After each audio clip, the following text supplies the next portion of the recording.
Class को आराम समझ सके, अंडरस्टैंड कर सकें। एंड सभी मेंबर्स अपने अपने कैमरास ऑन करें, जितने भी मेंबर्स क्लास अटेंड कर रहे हैं, ठीक है। एंड अगर कोई मेंबर कुछ देर तक कैमरास ऑन नहीं करता, मुझे नहीं लगता कि वो इंटरेस्टेड नहीं है, तो फिर मैं उसको वैसे ही निकाल दूं। फिर मत कहना कि मेरे को क्यों निकाल दिया, मुझे इंटरेस्ट आ रहा था, समझ आ रहा था, आते आते एकदम से रह गया, ठीक है ना। क्योंकि यहाँ पर आपसे, ठीक है ना, क्योंकि मैं आपको वैल्यू दे रहा हूँ तो जस्ट उसके बदले में आपसे टाइम मांग रहा हूँ, अटेंशन मांग रहा हूँ, ठीक है। अटेंशन दो, टाइम दो, और बदले में रिजल्ट आपको मिलेगा नहीं मिलेगा, ये दो चीजों पे डिपेंड करता है। पहला, आपका अटेंशन, फोकस और एक्शन, ठीक है ना। पहला आपका अटेंशन, फोकस और एक्शन के ऊपर आपको रिजल्ट मिलेगा। दूसरा, आपको रिजल्ट नहीं मिलेगा तो अगर आप इसके उल्टा चलते हो कि सपोज सीख साख के भी, जय माता दी, हम स्कूल में बच्चों को भेजते हैं ना पढ़ने को, बच्चों को हम स्कूल में भेजते हैं, स्कूल में भेज के पढ़ते हैं बच्चे, उसके बाद क्या है, घर आके भूल जाते हैं, तो एग्जाम में नंबर कम आते हैं। क्यों? क्योंकि वो स्कूल में जो पढ़ा बाद में फॉलो नहीं किया, या फिर उसको ध्यान में नहीं रखा। या स्कूल घर में तो अच्छा पढ़ रहे हैं, पेपर वाले टाइम पे एक्शन अच्छे से नहीं लिया, याद नहीं रहा। तो एक्शन लेना बहुत जरूरी है, लॉजिक्स क्लियर होना बहुत जरूरी है, और उसके बाद हमारा प्रॉफिट या लॉस जो है वो डिसाइड होता है, ठीक है ना। तो यहाँ पर हमारा जो आज का टॉपिक है वो है इक्विटी मार्केट का, स्टॉक का। तो यहाँ पर पहले मैं आप सभी से ये जानना चाहूंगा कि कितने लोग यहाँ पर स्टॉक्स में इन्वेस्ट किए हुए हैं। चैट बॉक्स में लिखिए जिन जिन लोगों ने स्टॉक्स में इन्वेस्ट किया हुआ है, एंड अपना फेवरेट एक स्टॉक मेंशन कर दीजिए, प्लस अपनी अमाउंट मेंशन कर दीजिए कि मैंने इतनी अमाउंट मैंने इन्वेस्ट कर रखी है, और मैंने ये वाला स्टॉक खरीदा हुआ है, ठीक है। और जो जो प्रॉफिट या लॉस में है वो भी लिख सकते हैं। शायद प्रॉफिट लॉस मत ही लिखो, ज्यादातर लॉस ही नजर आएंगे, या फिर अगर कोई प्रॉफिट में नजर आएगा तो जो बेच चुका है वो बोलेगा नहीं मैं प्रॉफिट में हूं, और जिसने होल्ड रखा हुआ है वो अभी भी सोच रहा होगा और बढ़ जाए। तो कभी भी प्रॉफिट या लॉस अगर आप बुक कर लेते हो तो माना जाता है। अगर वहां पे सिर्फ नजर आ रहा है तो उसको कंसिडर मत करो। एग्जाम्पल दे रहा हूं, चैट बॉक्स में अपना काम करते रहो, अपना स्टॉक का नाम लिखो, कितना अमाउंट आपका इन्वेस्टेड है इक्विटी में वो मेंशन करो। एग्जाम्पल आपको दे रहा हूं, मान लीजिए आपके हाथ में एक चेक है, आपको 1 लाख रुपए का चेक दिया गया है। क्या आपके पास 1 लाख रुपए हैं? इसके दो आंसर हैं, हाँ और ना। हाँ इसलिए आपके पास 1 लाख का चेक है, ना इसलिए कि शनिवार एतवार आ गया आप उससे कुछ परचेज नहीं कर सकते। वो एक सिक्योरिटी जरूर आपके पास है, चेक की फॉर्म में, कि आपके पास 1 लाख रुपए आ जाएगा, एक सिक्योरिटी है वो, ठीक है। पर कल आएगा, परसों आएगा, जब वो कैश इन होएगा उसके बाद आएगा, और आप कैश इन करने जाते तो वहां पे क्या पता इशू आ जाता है, या क्या पता आपके पास 1 लाख का चेक है और बाद में वो इन कैश ना हो। आया समझ में?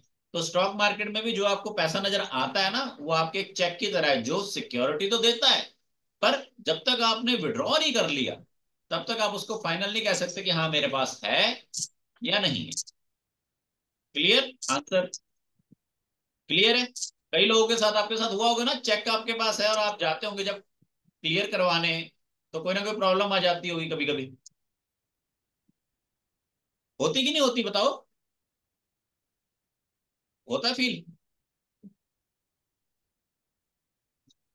यस सर, होता है। होता है। तो बस यही चीज आपको थोड़ी सी समझाने की कोशिश की जा रही है कि स्टॉक मार्केट भी कुछ हद तक ऐसा ही होता है।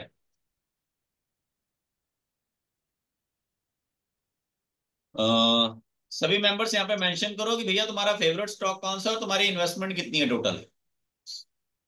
जैसे यहाँ पे गुप्ता जी लिख रहे हैं, मेरी इन्वेस्टमेंट है 30, last 40 years gain around 7 and 8 variety of holding. बिल्कुल सही है, गुप्ता जी ने यहाँ पे ठीक किया है, नो डाउट। एंड ठीक है, यहाँ पे जसविंदर जी कह रहे हैं मेरा Alok industry, VIHSCL and Yes Bank. HSCL, Jaswinder ji HSCL कौन सा है, ये भी बैंक ही है क्या? क्या चीज है ये HSCL? सर हेमदस स्पेशलिटी केमिकल्स लिमिटेड। क्या करती है ये चीज? हिमाद्री हिमाद्री हिमाद्री। हिमाद्री। हाँ, क्योंकि मैं वही हूँ, मैंने कहा यार कुछ जाना पहचाना सा नाम लग रहा है ये। CL से वही कंफ्यूजन था, भी मैंने केमिकल है तो फिर तो बहुत अच्छी बात। ठीक है ना। Sir Himadri speciality chemicals limited. हाँ जी, हाँ जी, नहीं नहीं सर, हिमाद्री तो पता है मेरे को। एंड ये आपको इसका हिंट कहाँ से मिला था, HCL का? सर ये मैंने 4 ईयर से पहले लिया हुआ था, और आपने जो लिस्ट भेजी थी उसमें भी था, बट मैंने 4 ईयर से पहले से ले रखा है, और अभी इट इज अराउंड 140% अब है। मैंने अभी बट कल मैंने 50% सेल किया है।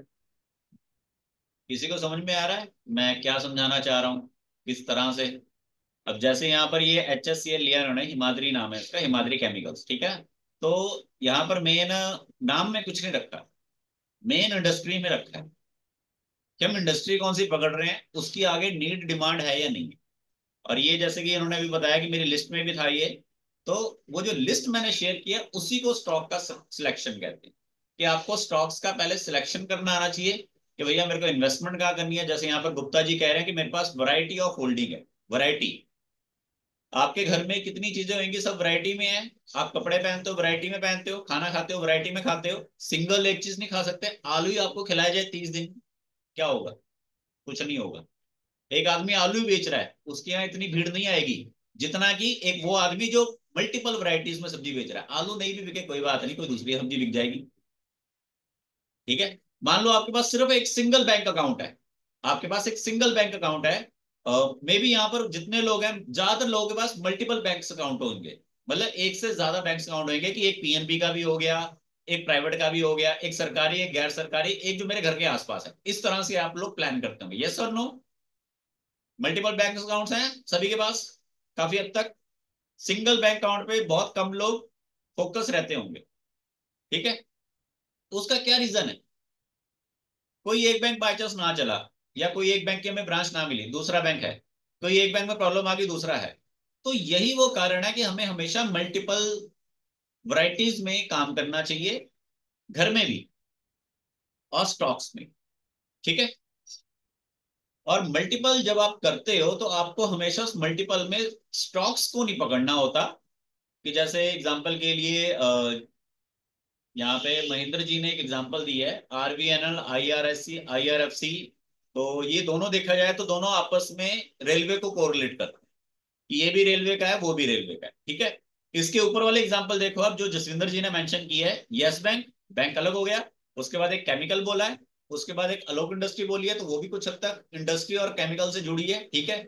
और उसके बाद VI, VI का नाम लिया है। ठीक है, VI मतलब वोडाफोन। लेकिन इन चार स्टॉक्स में सिलेक्शन जो किया है, इसमें एक बहुत बड़ा उलटफेर है। क्या? एक केमिकल वाले स्टॉक को अगर छोड़ दें हम, तो बाकी के तीन स्टॉक जो है वो बहुत ही कम वैल्यू पे, 25 रुपए के आसपास, 25 रुपए के आसपास की वैल्यू पे बाकी के तीन स्टॉक। और एक अकेले हम अगर केमिकल वाले स्टॉक को बोले, तो वो 400-500 रुपए के पास है। ठीक है। तीन एकदम छोटे छोटे ले लिए और एक बहुत ही बड़ा ले लिया। तो ये थोड़ा सा उलटफेर है, जिसको बराबर मिला के चलना चाहिए। कि आदमी मतलब मिक्स बना के चले। एकदम से बड़ा वाला जो स्टॉक बीच में ऐड कर दिया, मैं गलत नहीं कह रहा कि वो गलत है, नहीं। और यहाँ पे रिटर्न भी उसी ने देनी है, बाकियों ने इतनी नहीं देनी। क्यों जसविंदर जी, बाकी स्टॉक्स क्या इतनी अच्छी रिटर्न दे पा रहे जितना हिमाद्री दे रहा है? नहीं सर, बाकी नहीं इतना दे पा रहे, उसने तो बहुत अच्छा रिटर्न दिया है सर। क्यों दिया है, एक बात बताओ। आप मार्केट जाते हो, कोई चीज आपको जो 50 रुपए की मिलती है, और सेम वही चीज आपको कई बार प्रोडक्ट थोड़ा अच्छे लेवल पे जाते हो, और या जैसे मॉल चले गए या फिर किसी ब्रांडेड जगह पे चले गए, और वही सेम चीज जो कहीं 50 रुपए पे या सड़क के आसपास बिक रही है, और वही सेम चीज आपको 250-300 रुपए में कहीं पे बिकती है, तो ज्यादा लाइफ किसकी हो? या फिर जैसे मान लीजिए शूज बिकते हैं, कई बार सड़क के आसपास जो है तो आपके 200-250 रुपए वाले शूज बिकते हैं, आप उसको परचेज करो, पहनो, फील देखो। और आप शोरूम से या किसी अच्छी दुकान से 2000 रुपए का शूज लेके आओ, उसको पहनो, फील करो और देखो, तो लाइफ किसकी ज्यादा होती है? फील किस में ज्यादा आता है? जो महंगा होता है, लोग डरते हैं महंगे से, पर जो महंगी चीज होती है वो अच्छी होती है, और इसीलिए महंगी है और महंगी होती जा रही है, और महंगे से महंगे और ऊपर बढ़ती जाती है। और जो जो चीज ऑलरेडी सस्ती है, जो ऑलरेडी सस्ती है, वो एक टाइम पे महंगी जरूर हो सकती है अगर उसमें इंप्रूवमेंट की जाए धीरे धीरे। और वो इंप्रूवमेंट ही आपको चेक करनी होती है अगर वो इंप्रूवमेंट आ रही है तो वेल एंड गुड है, अगर वो इंप्रूवमेंट नहीं आ रही तो फिर आपको वहां पर बैठे नहीं रहना, कि ताकि कोई और तरक्की ना ले जाए, फिर आपको अपने अमाउंट को स्विच करते रहना। ठीक है ना। चलिए, अब मेरा एक सेकंड सवाल है कि आप में से कितने लोग हैं जो कहते हैं कि हमें अपनी होल्डिंग, मतलब जो भी हमने स्टॉक को इन्वेस्ट कर दिया, पैसा डाल दिया, उसको 1 साल से ज्यादा तक होल्ड करना चाहिए, या जो लोग करते हैं या करना चाहते हैं, कितने लोग हैं जो कहते हैं 1 साल से ज्यादा होल्ड करना चाहिए जब भी हम किसी स्टॉक में इन्वेस्ट कर दें, चाहे उसका रिजल्ट जो मर्जी है, पॉजिटिव हो चाहे नेगेटिव।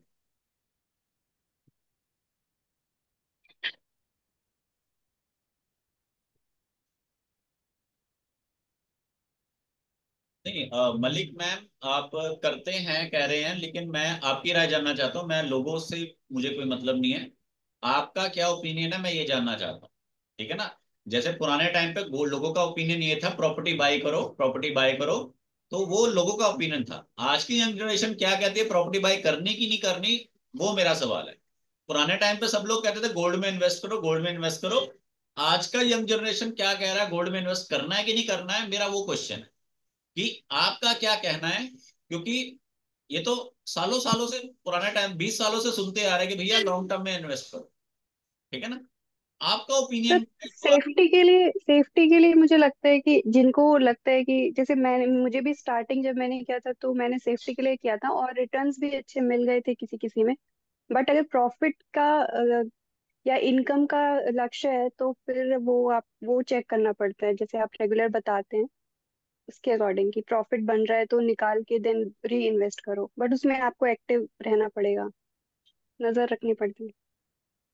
मैम देखिए, एक्टिव तो हमेशा रहना पड़ता है, ऐसी कोई भी चीज जो जिसमें आप एक्टिव ना हो तो काम गड़बड़ हो जाता है। जैसे आपका घर है, आप अपने घर को 1 महीने के लिए बंद कर दो, लॉक लगा के कहीं बाहर चले जाओ घूमने के लिए, 1 महीने बाद अपने अपने घर आओ, तो क्या हालत होती है घर की। कितने लोगों ने ऐसा तो फील किया है। मेंटेनेंस। स्मेल आती है, चूहे या कॉकरोच वगैरह नाचते दिखते हैं, ऐसा लगता है ना ये मेरा ही घर है या कहाँ किसका है। फील होता है, कितने लोगों को ऐसा फील हुआ है, या जिन लोगों ने 15-20 दिन या महीने भर के लिए घर को बंद करके किसी दूसरी जगह गए हो घूमने फिरने के लिए, या किसी और रिश्तेदार के यहाँ गए हो कभी, होता ना आप तुम्हारी प्रॉपर्टी का कबाड़ा। तो हाँ कई जी। लोग ये भी कहते हैं कि चल यार 1 महीना घर बंद था, इलेक्ट्रिसिटी का बिल बच गया, फलानी चीज का बिल बच गया, या फिर हमारा सैर सपाटा भी हो गया, इंजॉयमेंट भी हो गया, प्रॉफिट भी है लॉस भी। तो वही है, अगर ध्यान नहीं देते तो कईयों के पैसे बहुत अच्छे बढ़ जाते हैं। हाँ, जो लोग बिल्कुल ध्यान नहीं देते उनका ये होता है कोई टेंशन नहीं, उतना इनको वो नहीं होता कि हाँ कोई बात नहीं यार, लगे हैं तो लगे। यहाँ पर एक और जवाब काफी अच्छा है सिमरन मैम का, कि 50-50 करना चाहिए, लॉन्ग टर्म भी करो, शॉर्ट टर्म भी करो, और मॉनिटरिंग करो। मॉनिटरिंग करना बहुत जरूरी है हर किसी चीज के लिए। अब जैसे मान लीजिए मैं आपको हफ्ते में एक क्लास देता हूँ, बीच बीच में आपको अपडेट्स देता हूँ, अगर आप लोग मॉनिटरिंग नहीं कर रहे करोगे, या मैं मॉनिटरिंग नहीं करूंगा, तो उससे क्या होगा, एक टाइम पे आप लोग का भी इंटरेस्ट खत्म हो जाएगा, एक टाइम पे मेरा भी इंटरेस्ट खत्म हो जाएगा, और आप लोग भी शायद अपने पैसा जो लगा रहे हो शायद ना लगाओ, या उसमें लॉस कर जाओ, या आपको भी अपडेट्स नहीं रहेंगे, मेरा भी सेम वैसे ही रहेगा। तो मॉनिटरिंग करना बहुत जरूरी है, ये बहुत अच्छा जवाब था। साथ में long term and short term दोनों 50-50 करने चाहिए, ये बिल्कुल सही बात की। ठीक है। ये सभी मेंबर का भाग गए भाई। कैमरा मैंने बोला सब लोग ऑन रखो ताकि पता लगे कितने लोग ध्यान दे रहे हैं, कितने नहीं दे रहे, कितने पढ़ रहे हैं, कितने नहीं पढ़ रहे। एंड यहाँ पर विजय जी ने एक लिखा है कि 2 लाख रुपए इन्वेस्टमेंट इन्वेस्टमेंट की है IRFC, REC, Canara bank and IFC में एंड अरीडा में। तो विजय जी, आपके IRFC, REC और अरीडा, ये तीनों आपके आपस में एक दूसरे से मेलजोल करते हैं, मतलब कि जब बढ़ेंगे तीनों बढ़ेंगे, जब गिरेंगे तीनों गिरेंगे। ठीक है। तो ठीक। एक ही इंडस्ट्री नहीं पकड़नी चाहिए कि मैंने एक सिंगल इंडस्ट्री पकड़ लिया उसी में लगा हुआ हूं। हाँ, अगर बढ़ते हैं तो तीनों इकट्ठे बढ़ेंगे, गिरेंगे तो तीनों इकट्ठे गिरेंगे। ये इसका एक पॉजिटिव और नेगेटिव पॉइंट है जो मैं ठीक बोला। आप लोगों को समझाने की कोशिश कर रहा हूँ। हाँ, कैनरा बैंक आपने पकड़ा है वो इतना बुरा नहीं है, वो ठीक है, कैनरा बैंक इसमें सही है। इसमें इसके अलावा मैंने आई थिंक 1 महीना पहले सिटी यूनियन बैंक का भी एग्जाम्पल दिया, याद है सबको या। हाँ। याद है ना, सिटी यूनियन बैंक की मैंने एक बात बोली थी, तो सिटी यूनियन बैंक 120 रुपए से 160 रुपए तक पहुंच गया है। कैनरा बैंक में भी है, थोड़ी थोड़ी हालात सही है उसके भी, वो भी आ जाएगा धीरे धीरे ट्रैक पे। एंड आईएक्सी जो है वो भी सही है, क्योंकि आईएक्सी मैंने लास्ट टाइम आई थिंक, जहां तक मुझे याद है, मैंने 140 150 के नियर बताया था, और अभी 190 200 के आसपास चल रहा है। ठीक है। एंड अरीडा अरीडा अरीडा अरीडा भी ठीक है, बट सिर्फ इनमें क्वेश्चन ये होता है कि बाइंग कितने पे, बाइंग कभी भी हाई पे नहीं करनी चाहिए कि स्टॉक बिक रहा ऊपर जा रहा ऊपर जा रहा तो कब। चलो, तो यहाँ पर स्टॉक सिलेक्शंस के रिलेटेड कुछ स्टॉक्स के नाम तो आप लोगों ने दे दिए, ठीक है ना। अब क्वेश्चन ये आता है कि स्टॉक का सिलेक्शन कैसे करें, यही सीखना ना हमने, कि स्टॉक का सिलेक्शन कैसे करते हैं। तो आप में से क्या किसी पर्सन को आइडिया है कि टोटल नंबर ऑफ स्टॉक्स कितने होते हैं? किसी पर्सन को एक तीर तुक्का मारो, चैट बॉक्स में लिखो, एक तीर तुक्का मारो कि कितने को स्टॉक्स होते होंगे मार्केट में जो चल रहे हैं। अपने अपने तरफ से एक आइडिया नंबर दो, सबके सब लोग, क्योंकि फिर थोड़ा एक्टिव हो गए, थोड़ी उंगलियां भी हिलनी चाहिए आपकी, थोड़े आप कुछ शब्दों का भी आदान प्रदान कीजिए, थोड़े इंप्रेशन भी आपके आए। सर 5000। तकरीबन सबने 5,000 ही बोला। चलो 5,000। अब एक बात बताओ, क्या 5,000 स्टॉक्स टोटल नंबर जो आपने दिया यहाँ पर, ये मैंने, मुझे भी नहीं पता कितने स्टॉक्स होते हैं, ठीक है ना, आपने बताया तो ये 5,000 होते हैं। अब एक बात बताओ, 5,000 स्टॉक्स में से एक आम आदमी या फिर जिसके पास मैक्सिमम होल्डिंग है, वो कितने स्टॉक्स को होल्ड करता होगा, नंबर ऑफ स्टॉक्स वैरायटी में। एक सिंगल स्टॉक के 100 शेयर ले लिए, वो बात नहीं कर रहा मैं, टोटल अलग अलग कितनी कंपनीज के स्टॉक परचेज करता है क्या आम आदमी, मैक्सिमम कितने स्टॉक्स परचेज करता है, अलग अलग कंपनियां कितनी परचेज करता है, मेरे सर को 100। टैक्स लिखो। 10 से 100, रत्ना मैम ने लिखा है मिनिमम 10 मैक्सिमम 100, सभी लिखो भाई। ये 10 to 100 जैसे लिखा ना, इस तरह से ही लिखो कि मिनिमम इतने मैक्सिमम इतने, लिखो भाई सबके सब लिखो।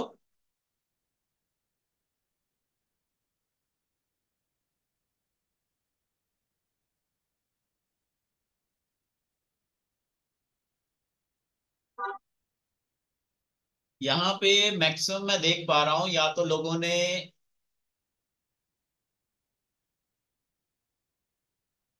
अब यहाँ पर जो सबसे सही जवाब है ना, वो कमल जी का है। बाकी लोगों का जो जवाब है ना, वो थोड़ा ओवर है।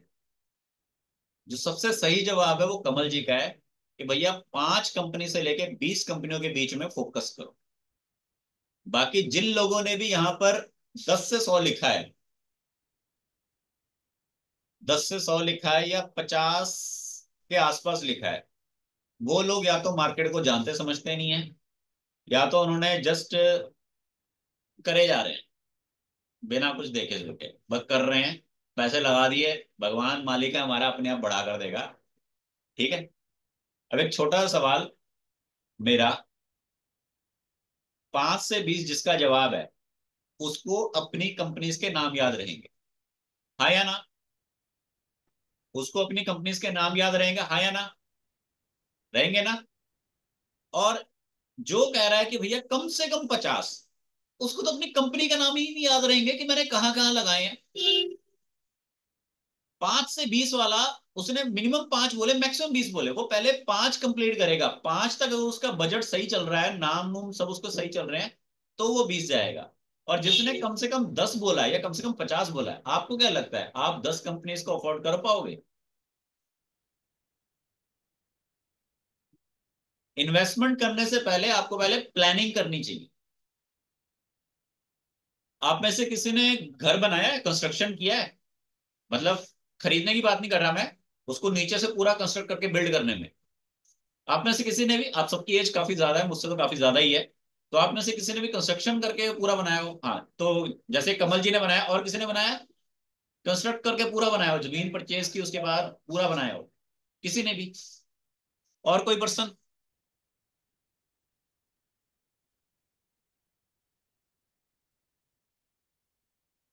तो जिस किसी ने भी कंस्ट्रक्ट करके बनाया, जैसे कमल जी आपने बनाया, तो मैं आपसे जरा दो बातें करना चाहूंगा। अपने आप को अनम्यूट कीजिए। अब बाकी लोग ध्यान से सुनना, क्योंकि ऐसा नहीं कि स्टॉक मार्केट कुछ नया है तो आपके लिए हुआ है, नहीं। आप जो जिंदगी में जी रहे हो, आपका कैरेक्टर, आपके अंदर के जो क्वालिटीज हैं, वही आपको आगे लेके जाती है। तो कमल जी, जैसे आप बता रहे हो कि आपने घर बनाया, तो वैसे भी आपकी एज काफी ज्यादा होगी, एक है आपने तो 3-4 घर बना लिए होंगे, ठीक है। हाँ, नहीं नहीं, बन जाते हैं, बंदा बस लगा रहे तो बन जाता है, ऐसी बात। तो जब पहली बार आपने लैंड परचेज की होगी, तो लैंड परचेज करने में कितना टाइम लगा होगा आपको? सर मैं बता दूं, मैंने लैंड परचेज नहीं की थी। लैंड मेरी ऑलरेडी थी। हाँ जी। मेरे को लैंड मेरे को मिली थी। पहले से ही मिली हुई थी, चलो ठीक है, पहले जी से मिली हुई जी। तो फिक्स है। हाँ, पहले से पेरेंट्स से मिली थी। ठीक है। तो इसलिए लैंड परचेज नहीं मैंने की थी, तो बनाया था, कंस्ट्रक्ट योग किया था। कोई बात नहीं। अब मान लीजिए, बाकी मेंबर्स भी ध्यान दें, अगर हम लैंड परचेज करते हैं, एक अननोन लैंड परचेज करते हैं, लाइक जैसे हम एक स्टॉक परचेज करते हैं, अननोन लैंड परचेज करते हैं, तो हम लैंड परचेज करने में कितना टाइम लगाते हैं? लगाते हैं टाइम, या फिर पैसे दिए और खरीद ली? नहीं सर, पहले मार्केट स्टडी करते हैं, कहाँ कितना है, क्या कनेक्टिविटी क्या है, कम्युनिकेशन क्या है, हाँ बिल्कुल। आसपास क्या है, सारा कुछ देखना पड़ता है जी, ऐसे थोड़ा कोई हो जाता क्लियर, सभी लोगों को क्लियर, सारा कुछ देखना पड़ता है, हमारे से जितना हो सकता है। हम ये नहीं कह रहे कि हमें आता नहीं है, अरे जितना आता है उसके हिसाब से आप देखोगे तुम्हें आता कितना है। देखो, फिर उसके बाद सेकंड नंबर पे सबसे बड़ी चीज क्या होती है? सामने वाला बोलता है कि यार मैं इस चीज को तुम्हारे को 1 करोड़ में दूंगा या 10 लाख में दूंगा, तो क्या क्या हम हाँ कह देते हैं, हाँ ठीक है, लो पैसे। हम नेगोशिएशन करते हैं, नेगोशिएशन करते हैं हम बाइंग में, यस और नो, करते हैं ना? है। जी जी जी। दूसरी चीज हम क्या करते हैं, हम सेम उसी चीज की प्राइस वैल्यू 2-3 जगह और पूछ कर आते हैं कि यार वो आदमी इस चीज की वैल्यू 10 लाख बता रहा है, क्या इसकी वैल्यू 10 लाख है, या फिर आप बताओ ये इस चीज की वैल्यू कितने में मिल जाएगी?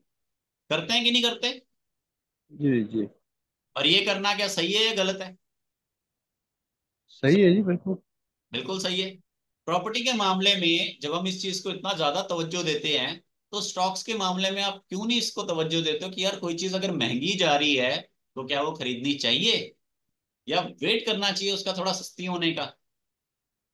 और हाँ, अगर आपको लग रहा है कि यार डिमांड ज्यादा है, तो खरीदो, कि और महंगी होगी। और प्रॉपर्टी जब कोई व्यक्ति खरीदता है, देखो अगर आपने रहने के लिए खरीदी है, तब तो कोई मैटर नहीं करता वो सस्ती है चाहे महंगी है, क्योंकि हमने तो रहना ही रहना है। चाहे वो कल को और महंगी हो जाए तो हम बेचेंगे तो नहीं, और चाहे कल को और सस्ती हो जाए हम तब भी नहीं बेचेंगे, क्योंकि हम तो रह रहे हैं। लेकिन अगर हम किस प्रॉपर्टी को एज ए सेलिंग पर्पज के लिए खरीदते हैं, लाइक हमने आज खरीद ली, महंगी है, रेट बढ़ रहा है, तो हम आगे हमारी सोच क्या होती है, हमने आज खरीद ली, जैसे इसका प्राइस और बढ़ेगा हम इसको सेल कर देंगे, यही होता है पर्पस हम सभी का। जी मोस्टली यही होता है ना 80% लोगों का, जिनके पास एक्स्ट्रा प्रॉपर्टी है जहां पर वो रह रहे हैं उसके अलावा। क्लियर ना? सेम ऐसे ही स्टॉक्स में भी, जैसे राजीव जी ये आपके लिए है, कि जैसे आपने बोला ना कि 70 से 100 जाएगा। आपने एक सवाल पूछा था कि मैंने कोई चीज 40 रुपए में ली है, वो 70 रुपए चली गई है, तो मेरे को एक्सपेक्टेशन है कि वो 100 तक जाएगी। तो मैं आपको ये कह रहा हूं कि 40 की चीज आपकी 70 पहुंचा दी भाई साहब, ठीक है। तो अगर वो कल को 100 जाने के बजाय दोबारा 60 पे आ गई, तो क्या उतना नुकसान झेल लोगे? बोलो। सर, फ्रेंकली बोलो, हम्म। Answer is yes. क्योंकि 60 है ना, 40 से ज्यादा है। 60 है ना 40 से ज्यादा है? 60 है ना 40 से ज्यादा है, मतलब अगर 60, हाँ वो तो बिल्कुल, अभी 70 चल रहा है। हाँ, आप अगर झेल सकते हो नुकसान, तो आपके इस सवाल का जो जवाब था, मैं आपको इसके सवाल का जवाब दे देता हूँ। ये जो आपका लोन का प्राइस है अभी जो 70 पहुंचा हुआ है, आप अगर 70 पे इसको प्रॉफिट बुक करते हैं तो वेल एंड गुड है। अगर आप इसको 70 पे बुक नहीं करते, तो ये आपका 60 रुपीज तक डाउन आएगा। 60 रुपीज तक डाउन आने के बाद आपको कम से कम इसमें 1 साल के अराउंड वेट करना पड़ेगा, तब जाके आपका स्टॉक नियर 100 पहुंचेगा, पर 100 तब भी नहीं पहुंचेगा, नियर 100 पहुंचेगा। तो या तो आपके पास फर्स्ट ऑप्शन है कि आप उसकी बुकिंग करो, जब नीचे गिरेगा एवरेज कर लेना। या फिर कुछ नहीं तो। सर, आपके आपके बोलने के बाद मैंने 50% सेल कर दिया। अरे जब कर ही दिया तो बाकी मैंने आपको जब लिखा हुआ है कि सर भैया 50% होल्डिंग किया है अभी। बिल्कुल ठीक है। अब यहीं पे एक और स्टॉक था, मैं आपको बताता हूँ, मैं क्यों आपको बता रहा हूँ कि भैया करना चाहिए। एक स्टॉक का नाम है, मालूम है किसी को कि ये स्टॉक किस कंपनी के अंडर आता है? एमटीएनएल किसके अंडर आता है, मालूम है किसी को? गवर्नमेंट ऑफ इंडिया, ये टेलीकम्युनिकेशन। बीएसएनएल का दूसरा भाई कह दो, ठीक है, बीएसएनएल का दूसरा भाई है ये। तो ये स्टॉक देख रहे हो, ऊपर जा रहा है जा रहा है जा रहा है जा रहा है, और उसके बाद ये पिछले 1 2 3 4 तकरीबन 5 दिनों से नीचे गिर रहा है ये, ठीक है। तो ये स्टॉक जब ऊपर एक हाई एंड हाई बना रहा था ना, उस दौरान मैंने ये सेल करने को बोल दिया गया था। जब ये हाई ऑन हाई बता रहा था कि भैया हाई चल गया, तो उस दौरान ही मैंने इसको सेल करने को बोल दिया था कि कर दो। क्यों? क्योंकि जब ये लो बनाता है ना, तब आप इसको सेल नहीं कर पाते। कहने का मतलब, कोई एक चीज आपने जो 50 रुपए में खरीदी, वो आपकी बढ़ते बढ़ते बढ़ते बढ़ते आपकी 80 रुपए चली गई।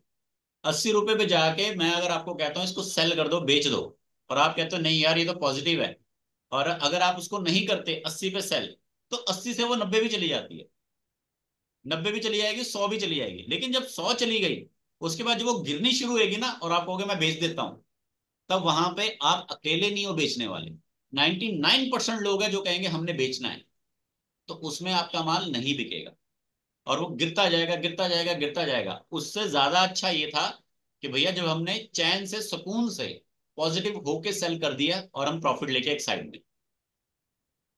एक जो हमारे मन में एक वो होता है ना डर, कि यार मेरा इतना प्रॉफिट बन रहा था, अब इतना नुकसान, वो गिल्ट फील नहीं आना चाहिए कभी भी लाइफ में।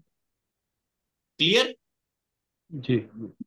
जो जैसे एग्जांपल के लिए मान लीजिए आपकी 10 रुपए की चीज है, 10 रुपए की चीज आपकी बढ़ के एकदम से 100 रुपए हो गई, आपको बहुत ज्यादा खुशी होगी, क्या बात है यार मजा ही आ गया।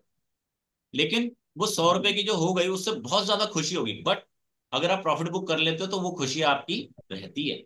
लेकिन अगर वो 100 रुपए की चीज बाद में गिरते गिरते गिरते गिरते 50 60 70 रुपए हो गई या 40 रुपए हो गई, हालांकि आपने सिर्फ 10 ही रुपए लगाए थे, तो कितना ज्यादा दुख होता है कि नहीं होता? जी। कि कहाँ यार मेरे को 100 मिल रहे थे, मैंने बुक नहीं किया यार, गलती हो गई। और वहीं पे कई लोग क्या अफसोस करते हैं, यार 100 मिल रहे थे मैंने बुक कर दिया, ये तो 100 से 120 चला गया। फिर अफसोस जताते नहीं।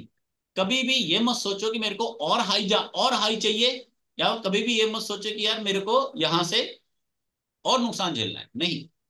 क्लियर रहो, करना है तो करना है, नहीं करना तो नहीं करना, ठीक है ना।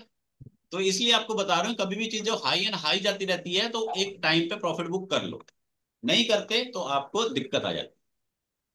अब एक और सवाल जो यहाँ पर राजीव जी ने पूछा था कि मार्केट में ऐसी ऐसी बातें हो रही हैं, तो भैया बताओ क्या होगा? ठीक है, ये पूछा था ना क्या होगा। हाँ सर। अरे सवाल सबके ध्यान में है हमें। चलो, अब आपको यहां से क्या दिख रहा है? ये तकरीबन हमारा सभी मेंबर्स एक्टिव हो गई।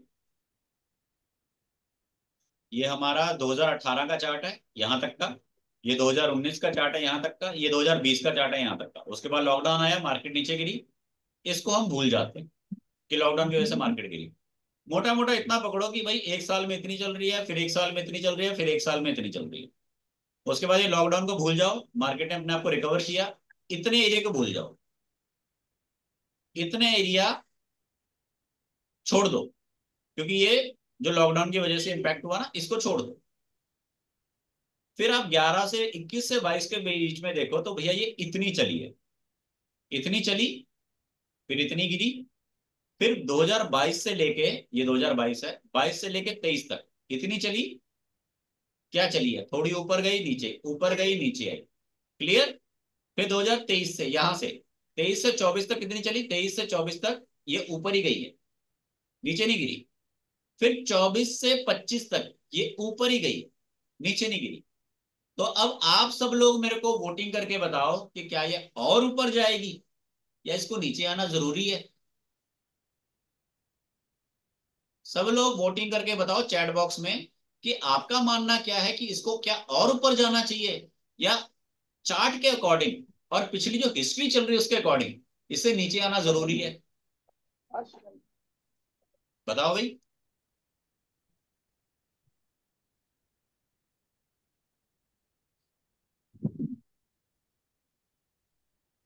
सभी मेंबर्स बताओ कि आपके हिसाब से क्या मार्केट को और ऊपर जाना चाहिए या मार्केट को नीचे आना जरूरी है। नीचे जाएगी वाली बात नहीं कह रहा मैं ये कह रहा हूं कि नीचे आना जरूरी है या नहीं है। एक हम कहते हैं ना कोई चीज सही है या गलत है। भले कोई चीज सही है या गलत है, जैसे मान लो किसी आदमी कोई आदमी सड़क पे गिरा हुआ है तो हम कहते हैं यार उसको उठाना जरूरी है या उसको उठाना चाहिए, उसकी हेल्प करनी चाहिए।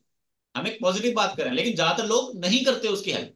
गिरा है, नहीं यार वो ड्रिंक कर रहा था इसलिए गिर गया, नहीं यार पुलिस केस हो जाएगा, नहीं यार हमारा उस पर खर्चा बढ़ जाएगा, मेरा टाइम वेस्ट हो जाएगा, एक्स वाई जेड हमारे पास रीजन होते हैं जिस वजह से हम उसकी मदद नहीं करते। बट मेन क्वेश्चन क्या है कि यहाँ पर क्या होना चाहिए। वोटिंग तो हम सब करते हैं ना कि क्या होना चाहिए, वो बात अलग है, हम करते कुछ नहीं है।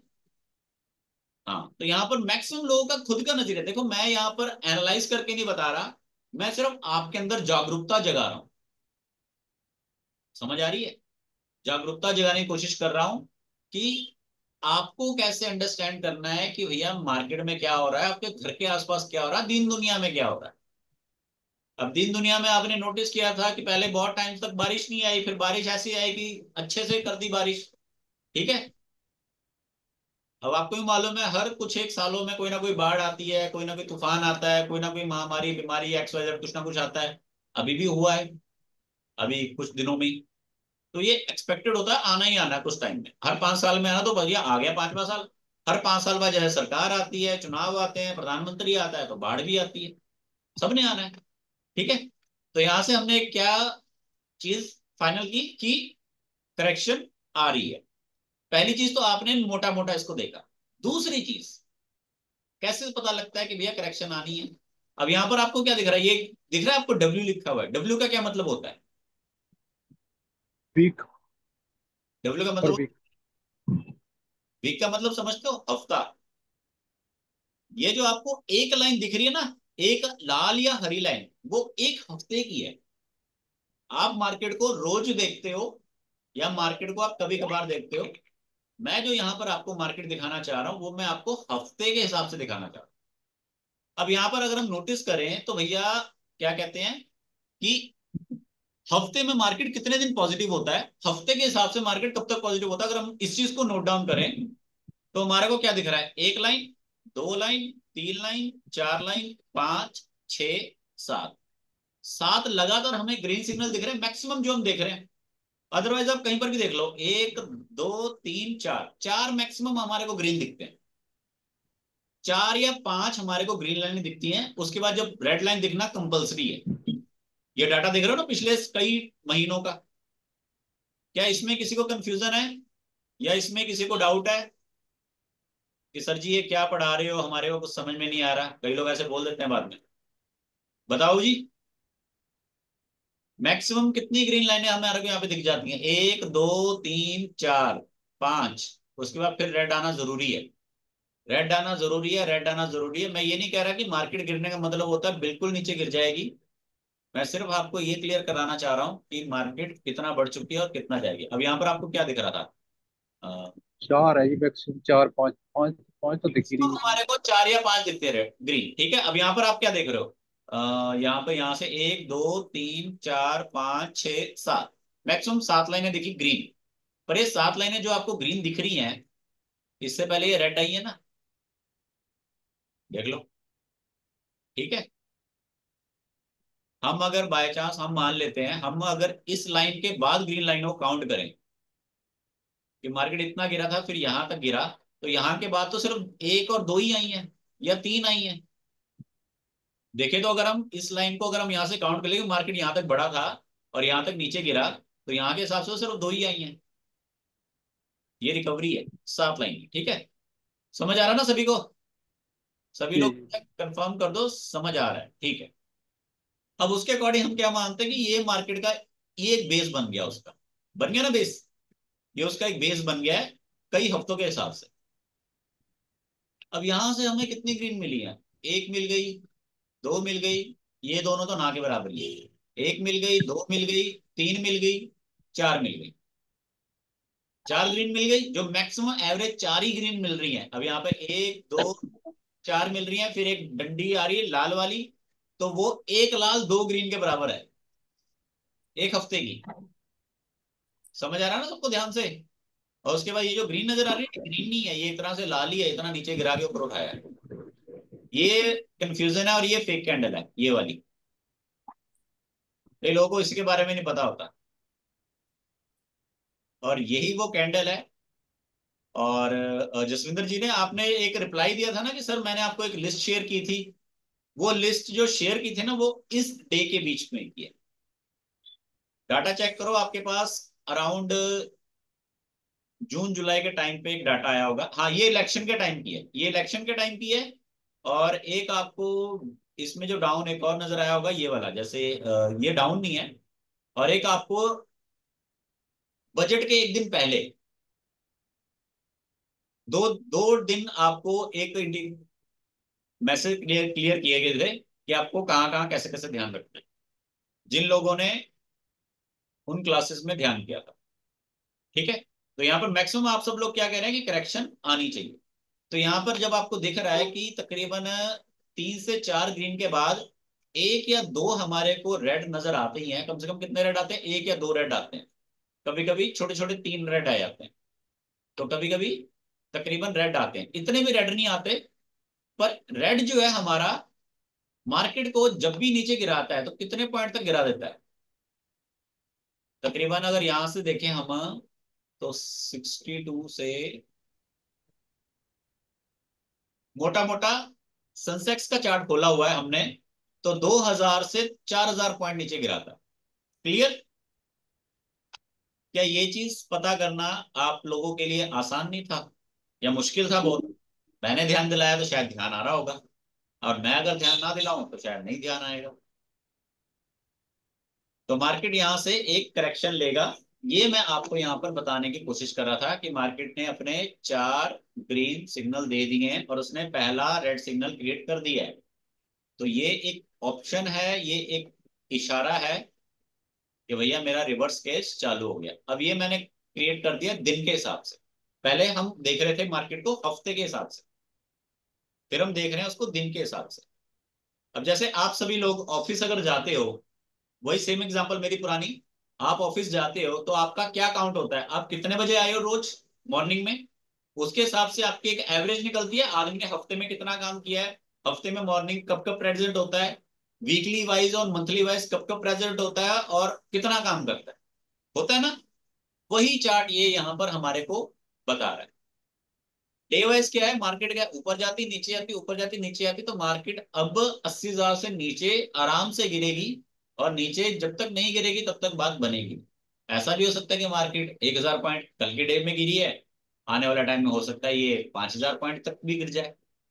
ठीक है, रुकेगी कहां पर? ये देख रहा है यहाँ पर आप, ये पहाड़ियां बननी शुरू हुई थी, ये इसका एरिया जहां पर ये आके रुक जाएगी, मीन्स 75,000 पॉइंट के आसपास। 82,000 से 80,000 आई है, 2,000 पॉइंट गिरी है। ठीक है, तो ये 75,000 तक नीचे गिर सकती है। जैसे हमारा जो हाई था मार्केट का 82,000 था, 82,000 रुपये तक उसने हाई बनाया, फिर नीचे गिर के 75,000 रुपये तक आ जाएगी। अब एक छोटा सवाल आप सभी से, सभी जन एक्टिव रहें एंड इस सवाल का सभी जन आंसर दें कि मार्केट में जब करेक्शन आती है तो उस टाइम पे खरीदारी करनी चाहिए या नहीं करनी चाहिए? मार्केट में जब करेक्शन आती है तो उसकी खरीदारी करनी चाहिए या नहीं करनी चाहिए? करनी चाहिए सर। करनी करनी चाहिए ये। और जब चीजें हाँ, बढ़ जाती हैं, महंगी हो जाती करनी है, चाहिए। तो खरीदारी करनी चाहिए या नहीं करनी चाहिए? नहीं नहीं करनी चाहिए करनी सर। चाहिए। क्लियर है? चैट बॉक्स में लिखा है किसी ने भी? बढ़िया है, सभी लोग एक्टिव है।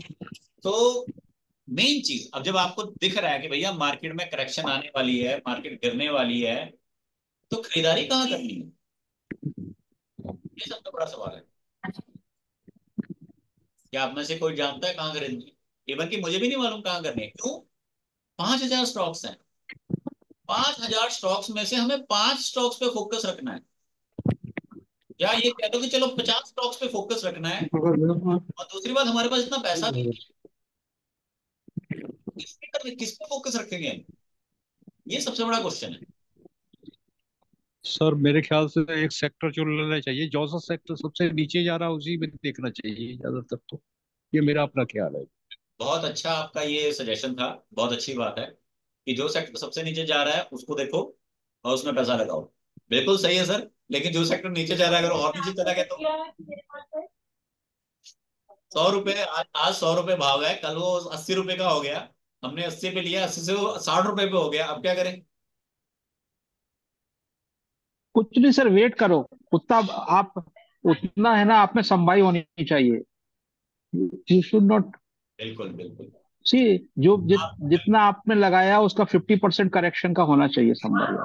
आप दोनों के जवाब बिल्कुल सही हैं कि जितना लगाया उतना सरवाइव करना चाहिए, आराम से वेट करो। यहाँ पर मेन क्या है, यहाँ पर सबसे इंपॉर्टेंट क्या है कि आपका जो टोटल अमाउंट है उसका आपका प्लान बिल्कुल सही बनना चाहिए। और कमल जी, आपने बिल्कुल सही कहा कि जो सबसे ज्यादा डाउन जा रहा है उसमें इन्वेस्ट करो। बट अगेन मैं यहाँ पर वही चीज कहूंगा जो मैं स्टार्टिंग में मैंने बोला था कि इन्वेस्टमेंट हमेशा मल्टीपल एरियाज में करनी चाहिए, किसी सिंगल एरिया में इन्वेस्टमेंट नहीं करनी चाहिए। ठीक है। एंड यहाँ पे कितने लोग हैं जिन्होंने, जिनके पास बजट के सिलेक्टेड स्टॉक्स की लिस्ट है जो मैंने शेयर की थी? किस किस के पास है बजट की लिस्ट? बजट से पहले मैंने स्टॉक्स की लिस्ट भेजी थी एक, सिलेक्शन की। किसके पास है? कुछ एक लोगों के पास है वो। निकालनी पड़ेगी। किसके पास है बताओ? है अ, ये मेरे पास है। आपके पास है मेरे पास है सर। तो जिसके पास है तो कोई एक मेंबर जो मेरे को उस लिस्ट में से कुछ एक नाम बता सके, ताकि हम ये देख सके कि हमारे को उस लिस्ट में जो नाम है उनके अकॉर्डिंग हमारे को प्रॉफिट है नहीं। एंड जब आप ध्यान से देखोगे तो एरियाज टोटल आपको मल्टीप्लाई दिखेंगे। कोई एक पर्सन जो लिस्ट में से कुछ एक नाम बोल सके, कोई भी एक नाम बोल देना randomly. Sir Dabur, NBCC, Dabur, तिरकॉन। अरे ध्यान से, आराम से आराम से। Okay okay. डाबर डाबर डाबर की बात बोली गई है, तो डाबर अगर बोला जाए तो डाबर डाबर का मैम प्राइस कितना गया है सर प्राइस, स्क्रीन पे? प्राइस 635, 635। 635, 635 डाबर का प्राइस 635 बताया जा रहा है। एंड दूसरी चीज, जो स्टॉक्स हमारा होता है, 635 प्राइस बता रहे हो? 635 कैसे जी पॉसिबल? सर। सर लिस्ट में यही है, अभी मैंने उस टाइम पे तो जो चेक किया था वो भूल गई। कोई बात। अब जैसे डाबर का स्टॉक है, ठीक है, डेट क्या है मैम इसकी? हम्म, अप्रोक्सीमेटली बस। जुलाई में ही है ना? बजट किस दिन आया था हाँ भैया? जी सर, 22 जुलाई, 22 जुलाई को जो आपने लिस्ट भेजी थी। ये रहा 22 जुलाई। तो मैम 635 तो नहीं होना चाहिए, 22 जुलाई के आसपास डाबर का ये वाला प्राइस रेंज है।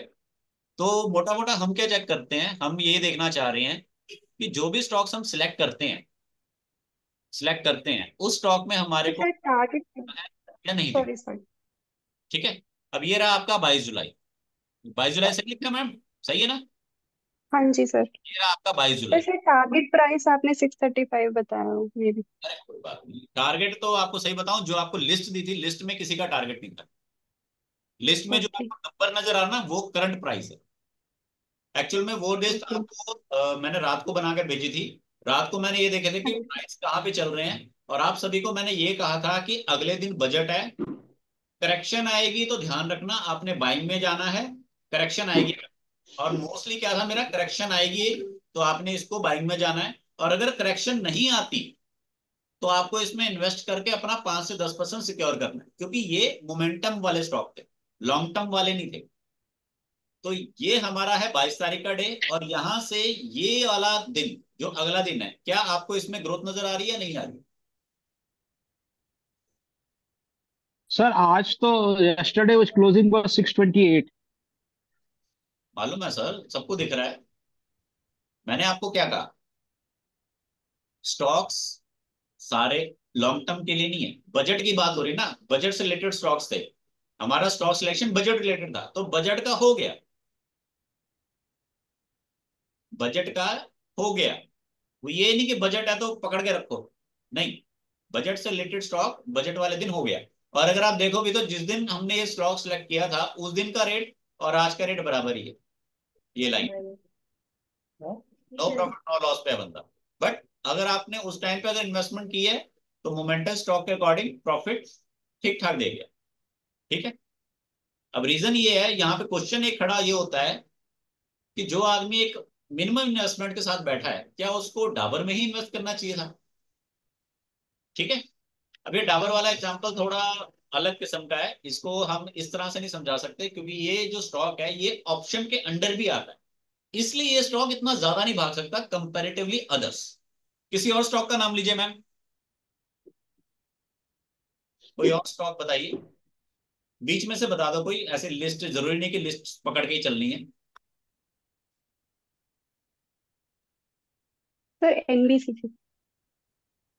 फेमस वाले स्टॉक मत बताओ जो सबको मालूम है, जो आपको ऐसा स्टॉक लग रहा है ना जिसका नाम आपने पहले कभी नहीं पढ़ा, उसकी बात बोलो, या जो आपको थोड़ा डिफरेंट लग रहा है वो स्टॉक का नाम लो।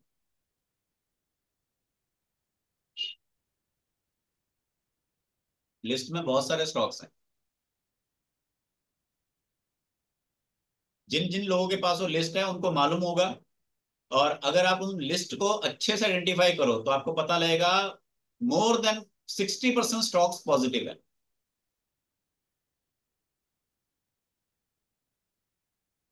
अगर किसी ने ध्यान किया होगा, अगर आप सब में हजार हजार रुपया भी लगा देते ना, हजार हजार रुपया सब में लगा देते, तो मैं कहता हूं आपकी अगर अप्रोक्सीमेटली 1 लाख रुपए भी इन्वेस्टमेंट अगर आपकी लगी होती टोटल मिक्स करके, तो 1 लाख के आपके 1.25 लाख रुपए तो कहीं नहीं गए।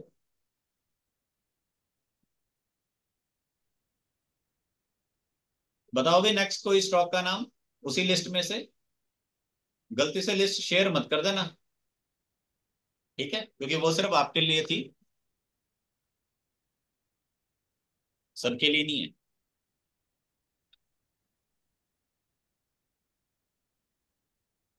Sir Morepen lab. मोर पे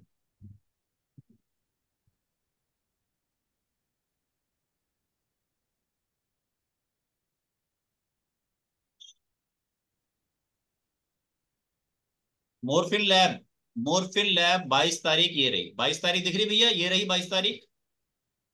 तो 22 तारीख के हिसाब से आप बताइए आपको इसमें कितने परसेंट का रिटर्न नजर आ रहा है? ये 22 तारीख है, सबको दिख रही है 22 तारीख है।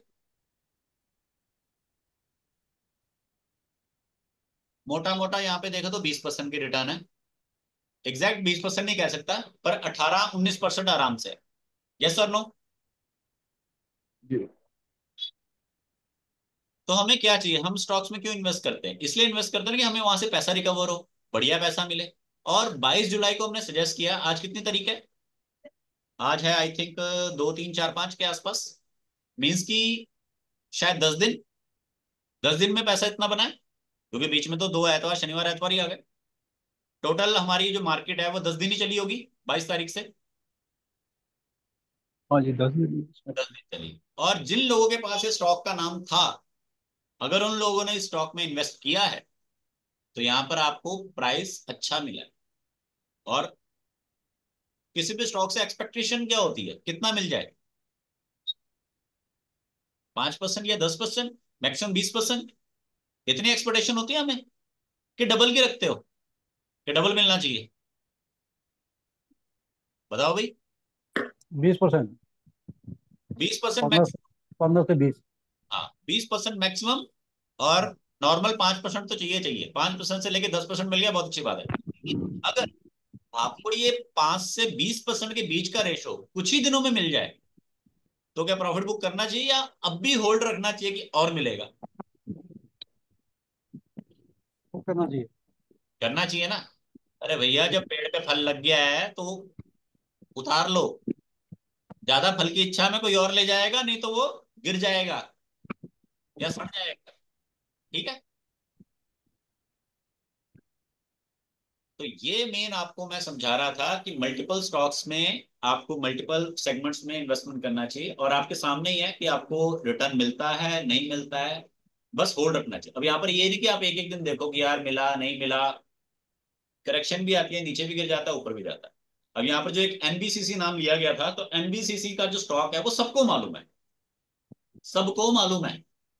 जो चीज सबको मालूम होती है ना, उसमें ग्रोथ बहुत कम आती है। पता क्यों? क्योंकि वो सबको मालूम है।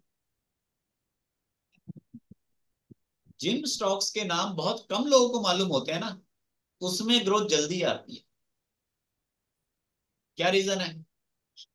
क्योंकि जो बड़े इन्वेस्टर्स होते हैं वो वहां इन्वेस्ट करते हैं जहां कोई और ध्यान नहीं दे रहा, और उस चीज को हम ऊपर बढ़ाएंगे, क्योंकि जिसके बारे में सबको मालूम है, उसको अगर ऊपर बढ़ाएंगे तो सब लोगों को फायदा होगा। क्या गवर्नमेंट ये चाहती है कि हम सब लोगों को फायदा दें? नहीं। क्या स्टॉक मार्केट ये चाहती है हम सब लोगों को फायदा दें? नहीं। क्या इन्वेस्टर ये चाहते हैं कि हम सब लोगों को फायदा दें? बिल्कुल नहीं।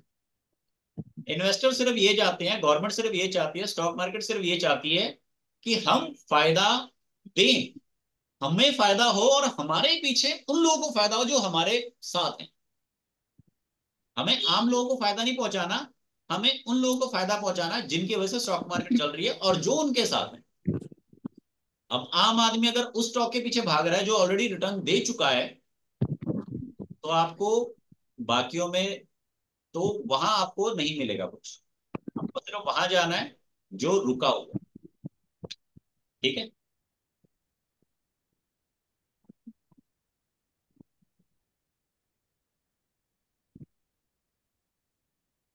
दूसरा तरीका बताता हूँ हम स्टॉक्स को कैसे पकड़ते हैं और कैसे मैंने स्टॉक को पकड़ा था। ठीक है। ये 2024 दिख रहा है, ये 2024 है। अभी हम कहाँ चल रहे हैं? अभी हम कहाँ चल रहे हैं? 24 से ऊपर। ठीक है। 25 में चल रहे हैं। तो हमने क्या नोटिस किया कि 2024 में स्टॉक का प्राइस 52 रुपए था। मार्च के महीने में स्टॉक का प्राइस 55 रुपए हो गया। ठीक है। फिर स्टॉक्स ने अपने आप को नीचे गिराया और फिर स्टॉक अपने आप को बराबरी पे लेकर आया। ठीक है। फिर उसके बाद हमने नोटिस किया कि स्टॉक ने अपने आप को ऊपर उठाया और बाद में उसी प्राइस पे दोबारा लेकर आया। ये वो पैटर्न क्रिएट हुआ था जिस समय मैंने इसको आइडेंटिफाई करके आप सब लोगों को सजेस्ट कहा था कि इसमें इन्वेस्ट करो। और आप लोगों के लिए वो जैसे एक मैसेज था, पर उसको बनाने में मेरे को 4 से 4 घंटे लगे थे। अगर आप उसको टेक्स्ट करके किसी को भेजोगे ना तो आपको शायद महज 5 या 10 मिनट लगेंगे, लेकिन मुझे उसे बनाने में 4 घंटे लग गए थे, क्योंकि मुझे देखना था कौन सा किस एरिया में कौन सा जा रहा है नहीं जा रहा है, आ रहा है नहीं आ रहा है। फिर उसको मैं एनालाइज करूँ कि वो बनेगा नहीं बनेगा, आगे जाएगा नहीं जाएगा, whatever X Y Z. ठीक है। तो ये पॉजिटिव देने वाला स्टॉक। अब जो मोस्टली सब लोगों को मालूम है एनबीसीसी, वो स्टॉक पॉजिटिव गया या नेगेटिव गया, उसके बारे में चर्चा करते हैं। अब ये एनबीसीसी का स्टॉक आपका जिस प्राइस पे उस दिन था, 22 जुलाई को ये स्टॉक का प्राइस 170 रुपए था। आज 180 रुपए है। अब ये स्टॉक पे मैंने आपको फोकस करने का कहा था कि भैया ये जो एनबीसीसी स्टॉक है, 22 जुलाई के दिन है, तो ये स्टॉक क्यों कहा था? क्योंकि ये स्टॉक कंस्ट्रक्शन से ऊपर है, और हिंदुस्तान में कंस्ट्रक्शन के ऊपर हमारा मोस्टली फोकस होता है। और कंस्ट्रक्शन तो करनी ही करनी है, चाहे प्राइवेट हो चाहे गवर्नमेंट हो। गवर्नमेंट कंपनियां सड़क वड़क बनाती है तो कंस्ट्रक्शन तो करनी ही करनी है। अब बजट में कुछ ऐसा आया ही नहीं कि भैया हम कंस्ट्रक्शन करें, क्योंकि उससे पहले पहले सारे वादे उदे हो गए। तो कंस्ट्रक्शन के लिए उन्होंने जो भी पास वास करना है तो वो प्राइवेट कंपनी के साथ लिंक करके ही करेंगे, जिस वजह से स्टॉक एकदम से नीचे गिरा। 150 रुपए तक नीचे गिरा है। ये पॉइंट देख रहे हो, ये 150 रुपए है, आपको पहले हिंट दे दिया है, 150 रुपए तक नीचे गिराई। तो आपको क्या लगता है कि मैं आपको विद इन 5 मिनट में अपडेट देता कि भैया एनबीसीसी गिर गया उठा लो? आपको एक पूरी लिस्ट दी, अप्रोक्सीमेटली शायद उसमें 20 स्टॉक होंगे सर, 20 से 25 स्टॉक होंगे, जिसके पास भी वो हाँ लिस्ट जी, 20 से 25 होंगे। है तो जी। आपने जवाब दिया था कि 5,000 स्टॉक में से हमारे को 5 से 25 में ध्यान रखना है। आपने भी उसमें से 5 से 25 कोई अपने सिलेक्ट कर लिया होंगे कि हाँ यार मैं इन पे ध्यान रखूंगा। ठीक है, तो ये स्टॉक आपने क्या देखा, 150 रुपए तक नीचे गिरा, 150 रुपए तक। तो यही चीज होती है, एक कंपनी जो आपको अच्छी लग रही है अगर नीचे गिरी है तो फायदा उठाओ, और अगर यहां से ऊपर भी जाती तो हमारे को कितना चाहिए, 5-10% चाहिए, क्योंकि हमारे को ये बजट से रिलेटेड स्टॉक था। यहां पर अगर इसका रेट अप्रोक्सीमेटली 170 है तो 170 से यहाँ पे 180 आया है, यहाँ पर ये रेट 190 तक आया है, यहाँ पे रेट 190 तक आया है। ठीक है, और अगर हम उससे पहले की बात करें,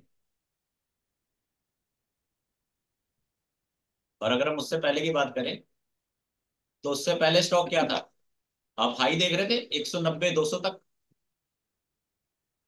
लोगों की बाइंग यहाँ पर है, बिना कुछ देखे सोचे समझे, क्या सोच के कि रेट बढ़ रहा है बढ़ रहा है बढ़ रहा है ले लो, रेट बढ़ रहा है बढ़ रहा है बढ़ रहा है ले लो। नहीं, ये गलत है। ये देख रहे हो, ये जो प्रीवियस टाइम में हमारा रेट बढ़ा है फरवरी में, बजट की घोषणा आई थिंक लास्ट जनवरी फरवरी के आसपास भी कुछ बताया था ना, इंटरिम बजट टाइप कुछ ऐसे, इलेक्शन से पहले भी कुछ ऐसे बताया था, फरवरी से पहले ही कुछ बता दिया था। ठीक है ना, तो स्टार्टिंग डेज में ये ऊपर बढ़ गया था उस टाइम, जब बजट की न्यूज सारी खत्म हो गई फिर इसने अपने आप को नीचे गिरा दिया। तो ये मोमेंटम होते हैं। जैसे एग्जांपल के लिए मैंने मॉर्निंग में या रात को मैसेज डाला कि भैया क्लास होएगी, एक एग्जांपल है, 11 बजे क्लास होएगी, तो उस न्यूज का जो इम्पैक्ट है वो आप सबके ब्रेन में 11 बजे तक ही रहेगा ना।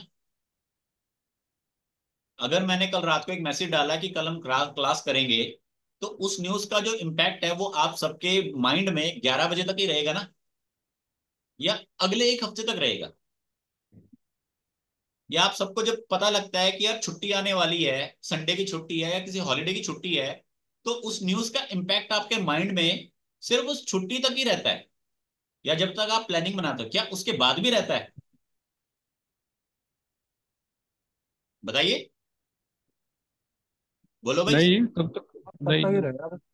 ये कॉमन फैक्टर है, लेकिन स्टॉक मार्केट में आपके दिमाग में इससे ये कॉमन फैक्टर निकल जाता है। आप स्टॉक मार्केट में कहते हो जी लॉन्ग टर्म, बैठे रहो खरीद के, क्योंकि आप सबके दिमाग में ना एक सिस्टम फिट कर दिया कि लॉन्ग टर्म में रहना है, लॉन्ग टर्म में रहना है, लॉन्ग टर्म में रहना है। चलो, गुड, यहाँ पे मलिक मैम ने कहा कि तब तक ही रहता है, तो बस यही चीज आपके दिमाग में फिट होनी चाहिए कि इम्पैक्ट जब उसी टाइम तक रहता है। तो ये एनबीसीसी का एग्जाम्पल वही था कि ये न्यूज हमने आपको 22 तारीख को अपडेट किया है, अगर पॉजिटिव भी रहना है तो थोड़ा सा, और अगर नेगेटिव हुआ है 150 आ गया है तो बाइंग करो, नेगेटिव आ गया 150, 150 आ गया बाइंग करो। ये कहाँ तक लेवल है, ये वाला लेवल 155 का, इस लेवल तक नीचे गिरा है, तो ये अपॉर्चुनिटी थी जो आप सबको मिली हुई थी, आइदर इट्स हाई और आइदर इट्स लो, बाय। ऊपर जाएगा तो भी अच्छा हमारे को मिलेगा, नीचे आ रहा है तो बाय करो तो भी अच्छा मिलेगा। और जिसने ये नीचे गिरा है, इस अपॉर्चुनिटी को जिसने अचीव कर लिया था, तो उसको तो आज के टाइम पे काफी अच्छे पैसे बने। ये जो गिरा इसने तो फटक से रिकवर दे दिया। और अगर आप यहाँ पर भी हो, तो यहाँ पर भी हो, तो यहाँ पर कितने पे, 170 पे थे, अभी 180 पे चल रहे हो, ये 200 तक आया था, रिकवरी तो तब भी दे रहा है। ठीक है, अब मेन क्वेश्चन हमारा आ जाता है कि ये जो आपके पास एक मौका आके चला गया, आप में से मैक्सिमम लोगों ने इसका रिजल्ट नहीं लिया। ठीक है, क्या ये मौका हमारे को दोबारा मिलने जा रहा है मंडे से? हाँ या ना? क्या ये मौका हाँ जी, मिलने जा रहा है या नहीं मिलने जा रहा है? उम्मीद तो है जी। उम्मीद है ना, क्योंकि मार्केट हाँ क्या कह जी। रही है, मार्केट वही कह रही है कि भैया मैं बढ़ तो गई काफी, अब मेरे को जरा सा नीचे भी आने दे। देख रहे हो ये यहाँ से ये इतना गई, फिर नीचे आई, फिर इतना जाके, अब क्या मार्केट हमेशा क्या करती है, पहाड़ बनाती है। देखो पहाड़ बनाती है, ये पीछे से पहाड़ ही बना रही है, पहाड़ बना रही है। अब यहाँ से इसने ऐसे करके ये छोटा वाला पहाड़। और थोड़ी चाय पिला दो, फक्त आलू राहू ना। हाँ, ओ, फक्त। मैं भी बता दूं। ये पहाड़ बनाया, अब ये पहाड़ बनाने के लिए इसने ऊपर विक बना दे, तो अब ये डाउन लाएगा तभी तो पहाड़ पूरा शेप क्रिएट होएगा। तो जो कल मार्केट में एक डाउनफॉल आएगा, तो वो डाउनफॉल के लिए रेडी भी तो रहना है हमने। रेडी रहना है, तो रेडी रहना तो साथ में इन्वेस्टमेंट भी चाहिए। पता लगे हम रेडी हैं लेकिन इन्वेस्टमेंट कहाँ लगानी हो तो पता ही नहीं। तो ये चीज मैं आपको यहाँ पर सिखाने और समझाने की कोशिश कर रहा था कि अब मार्केट में करेक्शन आने वाली है, और जो लोग रेडी रहेंगे मंडे के दिन, मंडे हो गया, ट्यूसडे हो गया, या अपकमिंग डेज में, उनको बजट के टाइम पे जो एक करेक्शन आई थी, जैसे ये बजट का दिन ही है 22 जुलाई के आसपास, ये इतना डाउन तक आ गया। अब यहां से यहां तक वो प्रॉफिट ही है, मोमेंटम। तो वो यहां पर बहुत अच्छा कमा भी पाएंगे एंड सीख भी पाएंगे। एंड आप में से कितने लोग हैं जो इन्वेस्टमेंट करना चाहेंगे और मंडे से एक्टिव रहना चाहेंगे स्टॉक्स में? पहले मैं उन सब लोगों के बारे में जानना चाहूंगा। और हाँ, फ्री नहीं होगा, पहली बार बता रहा हूँ, फ्री कुछ भी नहीं होता। क्योंकि अगर मैं फ्री में ज्ञान देता रहूंगा तो यहाँ पे बहुत सारे आ जाएंगे, और मैं जो ज्ञान दूंगा वो ऑब्वियसली है कि कुछ एक ऐसे होंगे जो कहेंगे जी फ्री में जो मिल रहा है हम सबको चाहिए, लेकिन हम खर्च करने को तो 1 रुपया भी राजी नहीं। नुकसान होता है हो जाए, पर हम अपनी तरफ से 1 रुपया नहीं खर्च करेंगे। ठीक है, कोई इशू। तो कितने लोग राजी हैं? दो विजय नाम के व्यक्ति हैं जो राजी है, एक सागर नाम का व्यक्ति राजी है। आपके हिसाब से क्या ये जो मैं डाटा देता हूं, जब मेरे को देना चाहिए, आपके हिसाब से क्या मुझे फ्री देना चाहिए, फ्री ऑफ कॉस्ट देना चाहिए? नहीं no free. Sir, anything giving free does not, people don't value. बिल्कुल। और एक बात बताओ कि चलो जैसे हमने यहाँ पर अभी मोर्फिन की एग्जांपल ली थी, मोर्फिन में हमारे को 20% का रिटर्न शो हो रहा है अप्रोक्सीमेटली। तो 20% का रिटर्न जो आपको शो हो रहा है उस स्टॉक के ऊपर, मैं ये नहीं कह रहा आपको हर एक स्टॉक पे 20% का रिटर्न मिलेगा। सिर्फ ये है कि आपने अपना देखना कि यार मेरे को कितना रिटर्न उसमें से चाहिए। नहीं तो मम्मा को धोना पड़ेगा, मम्मा को। ठीक है, कितना मैं हजम कर सकता हूँ, मेरे को कितना से मिलना चाहिए। ठीक है, तो आप वेट करके तुम्हारी में।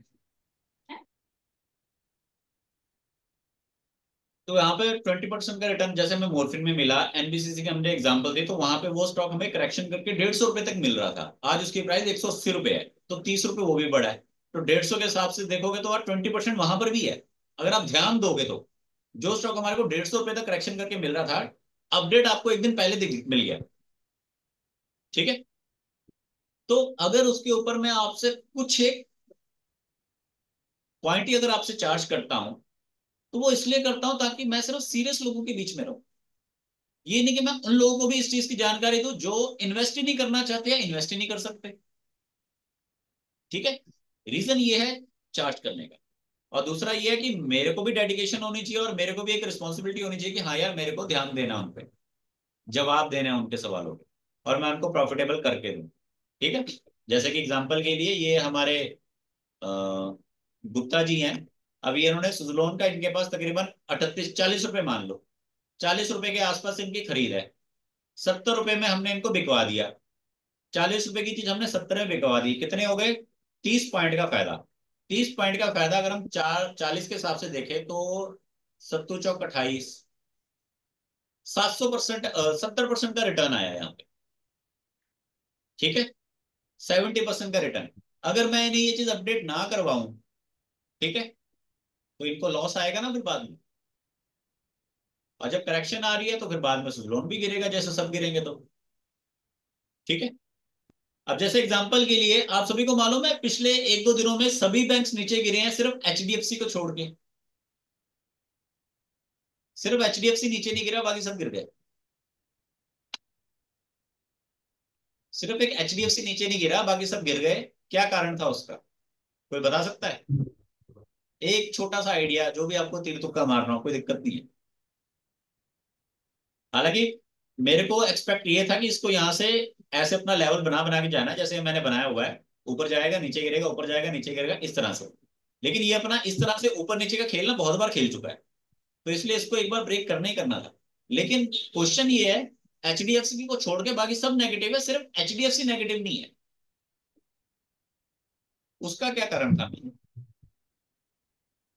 किसी को कोई आइडिया? एंड अगर आपका इन्वेस्टमेंट नहीं ना एचडीएफसी में, तो इसका मतलब ये नहीं कि आपको एचडीएफसी को देखना नहीं है। आपको एचडीएफसी को देखना है, क्योंकि बैंक निफ्टी जो है एचडीएफसी के ऊपर बहुत ज्यादा डिपेंडेंट रहता है, और उसके बाद रिलायंस पे। और अगर आप में से किसी का भी एचडीएफसी में इन्वेस्टमेंट है, तो भैया आप गलत जगह पैसा इन्वेस्ट कर रहे हो। ठीक है, एचडीएफसी में इन्वेस्टमेंट मत रखो। और अगर किसी ने रखा है तो देखो, लास्ट टाइम जब करेक्शन आई थी तब मैंने कहा था कि एचडीएफसी में इन्वेस्टमेंट कर लो, या जिसका किया हुआ है वो एवरेज कर लो। जब उसने अपने आप को रिकवर किया था तो सेल आउट मार के निकल जाओ। रीजन क्या था एचडीएफसी क्यों नहीं गिरा, बाकी सब गिरे?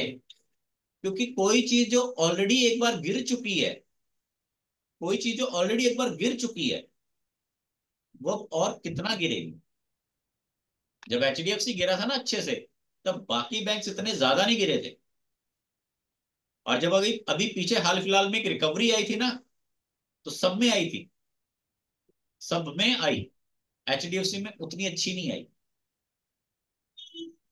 और ये 22 जुलाई को ही एचडीएफसी ने अपने आप को रिकवर किया था बजट में। क्यों किया था? क्योंकि जो लोन वगैरह की फैसिलिटी है उसमें एचडीएफसी ने ही रोल प्ले करना है।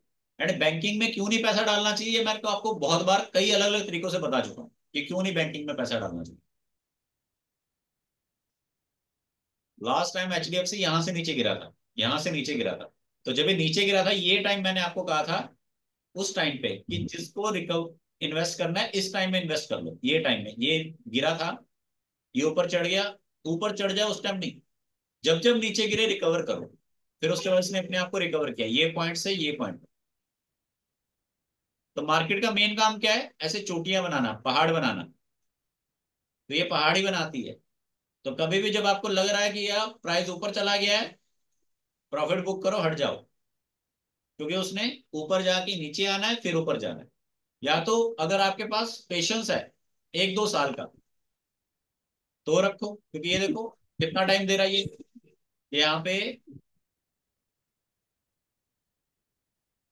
ये ऑलमोस्ट आपका ये यहाँ से शुरू हो गया 1 साल। 1636 2022 में इसका रेट था 1636। 2023 में 23 एंड तक 1500 आ गया। 2024 में उठ रहा 1700 उठ गया। फिर उसके बाद 2025 में पूरा नीचे गिर गया 1450। फिर उसके बाद ऊपर गया 1780 तक। फिर दोबारा अभी 1600 के आसपास। एक बात बताओ, किसी ने एचडीएफसी बैंक में अगर पैसा लगा रखा है, तो अगर उसने 2 साल भी लगाया हुआ है ना, तब भी उसको कुछ नहीं मिला है। और आपको क्या लगता है एचडीएफसी बैंक में क्या सिर्फ 10,000 लगा के आपको कुछ बन जाएगा? 1 लाख रुपए लगाना पड़ता है, तब जाके आप कुछ सोच सकते हो। वही 1 लाख रुपए मिक्स करके आप बाकी स्टॉक्स में लगाओ। मोरफिन अभी जो एग्जांपल देती है उस स्टॉक में लगा दो, 20% तो वहां पे मिल जाता है कुछ एक दिनों में। यहाँ आप सालों साल लगाते हो। और एचडीएफसी में जो सबसे ज्यादा पैसा लग रहा है ना, वो इस वजह से लग रहा है क्योंकि लोगों का एचडीएफसी में अकाउंट होता है, तो वही लोग लगवा देते हैं। ठीक है, तो इस तरह का स्टॉक का सिलेक्शन आपका गलत होता है। एंड ऊपर एक यहाँ पर जो एग्जांपल दी थी ये जसविंदर जी ने, कि यस बैंक में, अलोक इंडस्ट्री में और वीआई में, मतलब ये वोडाफोन में, तो यहाँ पे इन्वेस्टमेंट की। तो इसमें इसमें जो इन्वेस्टमेंट होती है ना, ये छोटे वालों में, तो ये मोमेंटम इन्वेस्टमेंट होनी चाहिए। ये लॉन्ग टर्म में आपको ऐसा नहीं सोचना चाहिए कि मैंने लॉन्ग टर्म में करनी है। हाँ, आप एक छोटा अमाउंट लो और उसको इन्वेस्ट करके आप छोड़ दो, वो आपका डिसीजन बिल्कुल सही है। 10,000 लगा के छोड़ दिए और डूबते डूब जाए, बढ़ते बढ़ जाए, देखना नहीं। वो डिसीजन आपका बिल्कुल सही है। लेकिन अगर आप उसको रोटेशन करना चाहते हो, तो आपको सिर्फ मूवमेंट पे लगाना चाहिए, अदरवाइज नहीं लगाना चाहिए। ठीक है, तो जितने लोग भी इंटरेस्टेड हैं मंडे से इस गिरावट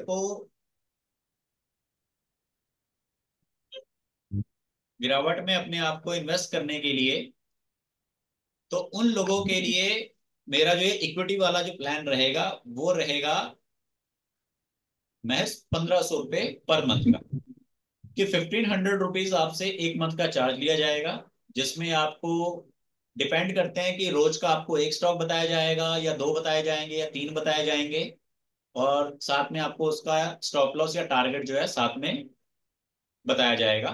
ठीक है। इसमें दो तरह की अलग अलग सर्विसेज होंगी। पहली सर्विस सिर्फ ये होगी कि जिसमें आपको सिर्फ स्टॉक्स का हिंट मिलेगा, कि आपको फलाना स्टॉक बता दिया, आप उस स्टॉक को बाय करो, आपको उसमें प्रॉफिट बुक होता है या आपका स्टॉप लॉस हिट होता है, आप उसमें से एग्जिट करो। प्रॉफिट बुक होता है, वेल एंड गुड है, अपना रोटेशन बनाते रहो। सेकंड जो इसमें प्लान रहेगा वो ये रहेगा कि जो स्टॉक्स मैं आपको बताता हूं, जो भी स्टॉक्स मैं आपको बताता हूं, वो क्यों बताया गया है। पहला तो सिर्फ ये है कि आपको सिर्फ स्टॉक बताया।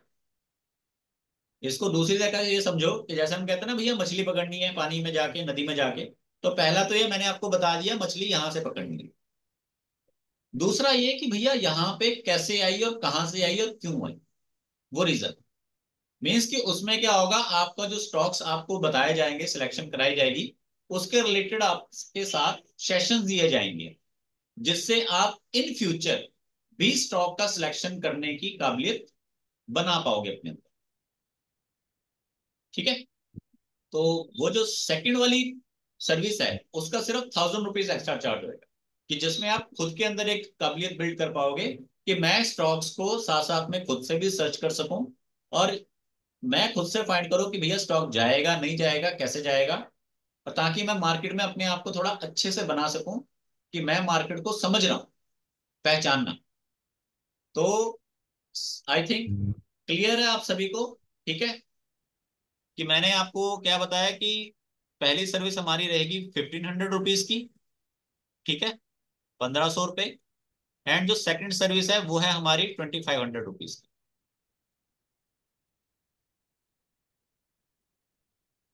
Per month. ठीक है, इसमें सिर्फ आपको स्टॉक के सिलेक्शन होंगे,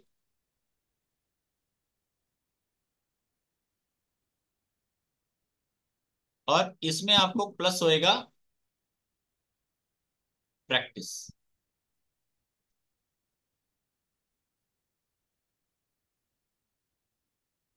किसी को इसमें कुछ पूछना है?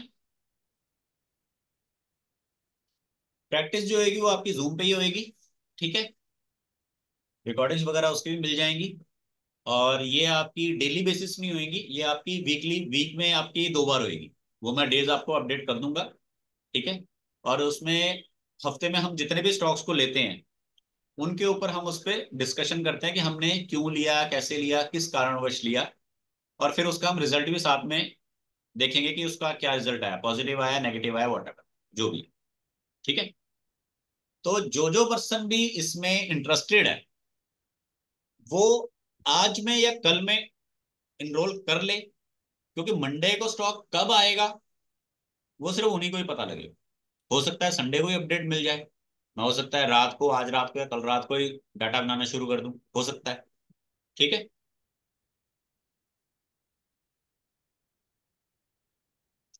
तो जो इन्वेस्टमेंट करना चाहता है, इन्वेस्टमेंट ही हुई एक तरह से, तो वो कर सकता है।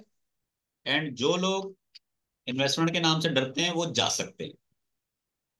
ठीक है, पेटीएम नंबर मैंने आपको यहाँ पे दे दिया है। ठीक है, फीस इसकी रहेगी, सॉरी, फीस रहेगी 1500 रुपये month for stock selection, and 2500 for selection plus.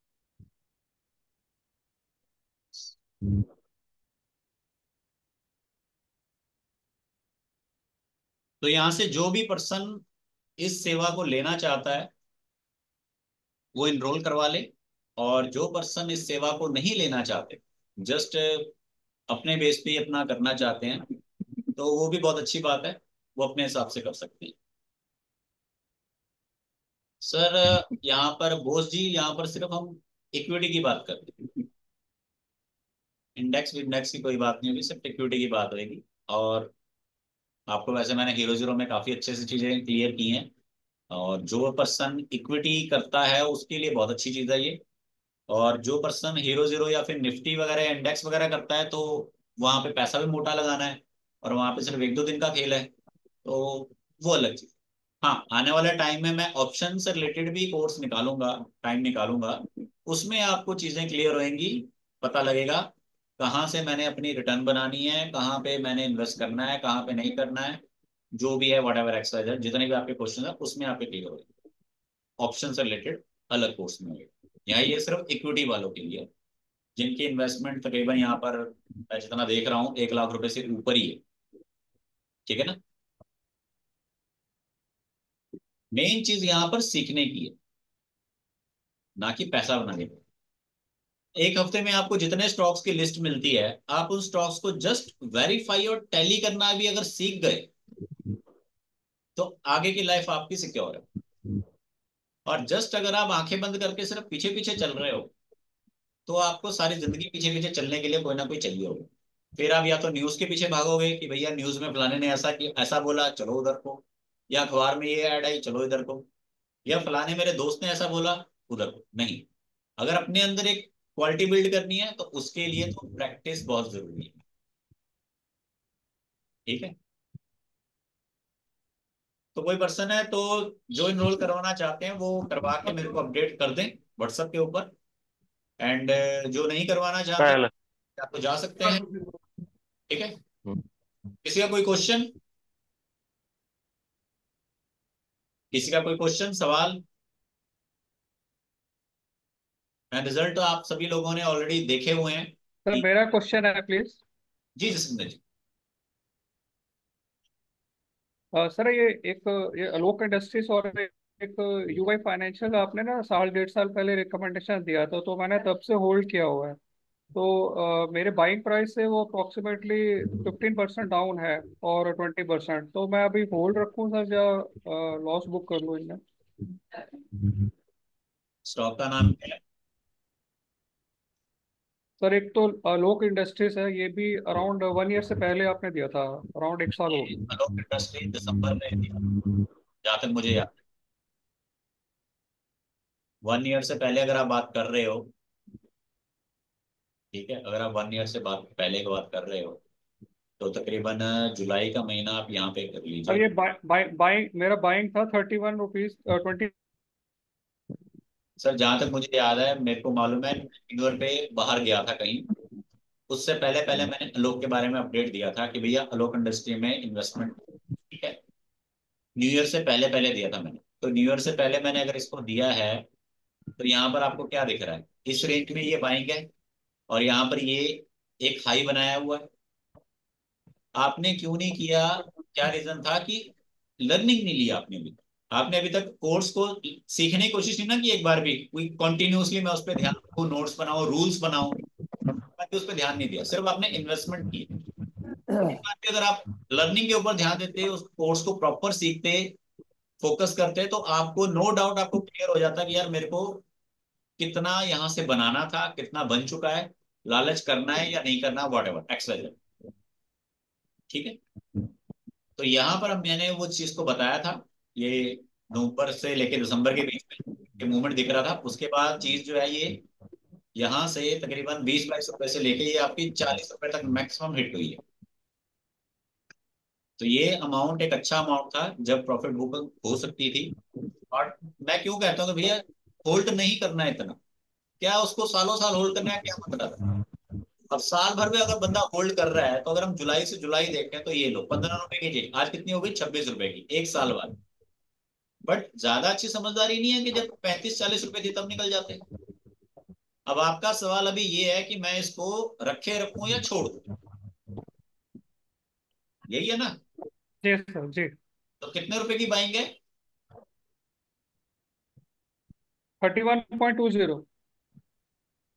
31 यानी कि अप्रोक्सीमेटली आपकी यहाँ पे के आसपास 31 की आपकी बाइंग है। एंड ये एक बात बताओ, आपकी 31 की बाइंग है, बताया मैंने स्टॉक पिछले साल में है, तो 31 की बाइंग कैसे हो गई? तो 31.20 की है सर, मतलब अभी अभी सामने मेरे पास एग्जैक्ट डेट नहीं है, बट अप्रोक्सीमेटली 1 ईयर तो हो गया तब से, मतलब ये राइस नहीं किए सर। फिर मेरे को लगता है कि आपने जब ये ऊपर प्राइस दिया था आपने और खरीद लिया। जब इसने हाइक मारी तब आपने और बाइंग करके इसको एवरेज कर दिया होगा, ये गलती की होगी आपने, इसमें और इन्वेस्ट कर दिया। अदरवाइज आप खुद देखिए, ये एक साल का ही डाटा खुला है, 31 का प्राइस सिर्फ हमारा यहाँ पर जाके आता है। ठीक है। और आपको स्टॉक के बारे में एक साल, मतलब नए, ये जो साल था इससे पहले अपडेट दिया गया था। दिसंबर में अपडेट मिला था कि आलोक में इन्वेस्ट करना है, और वहां पे तकरीबन तकरीबन डबल के आसपास चीज आ गई थी। जनवरी के बाद तो ये कभी अपडेट आया ही नहीं कि इसमें इन्वेस्ट करना है। ठीक है, कोई इशू नहीं। फिर भी अगर आपने इसमें इन्वेस्ट किया हुआ है और आप इसमें टिके हुए हो, तो आपका जो है, तो वो आपका रिकवर हो जाएगा। ठीक है। बट इसमें आपको तकरीबन वेट करना पड़ेगा। तो यहाँ पर फिलहाल आप इसको होल्ड कर सकते हो, क्योंकि अगर ये करेक्शन देगा भी तो ये थोड़ा सा और नीचे आ जाएगा। मैक्सिमम आपका ये 22 रुपए तक नीचे गिर सकता है, 26 रुपए से मैक्सिमम 22 रुपए तक नीचे गिर सकता है। और आपका जो बाइंग प्राइस है 30, 31, वो आपका टच हो जाएगा। वेट करना पड़ेगा, क्योंकि जो छोटे अमाउंट वाले स्टॉक होते हैं वो होते हैं मोमेंटम स्टॉक। एक और आपको इन्फॉर्मेशन शेयर करता हूँ, ये मैंने अभी तक वहां से आपको बताई नहीं है। 3 तरह के स्टॉक्स होते हैं। 3 तरह के स्टॉक होते हैं। पहला स्टॉक होता है लॉन्ग टर्म स्टॉक, जिसको हमने आज खरीद लिया और उसके बाद हम उसको लंबे समय तक कहते हैं कि चलने दें।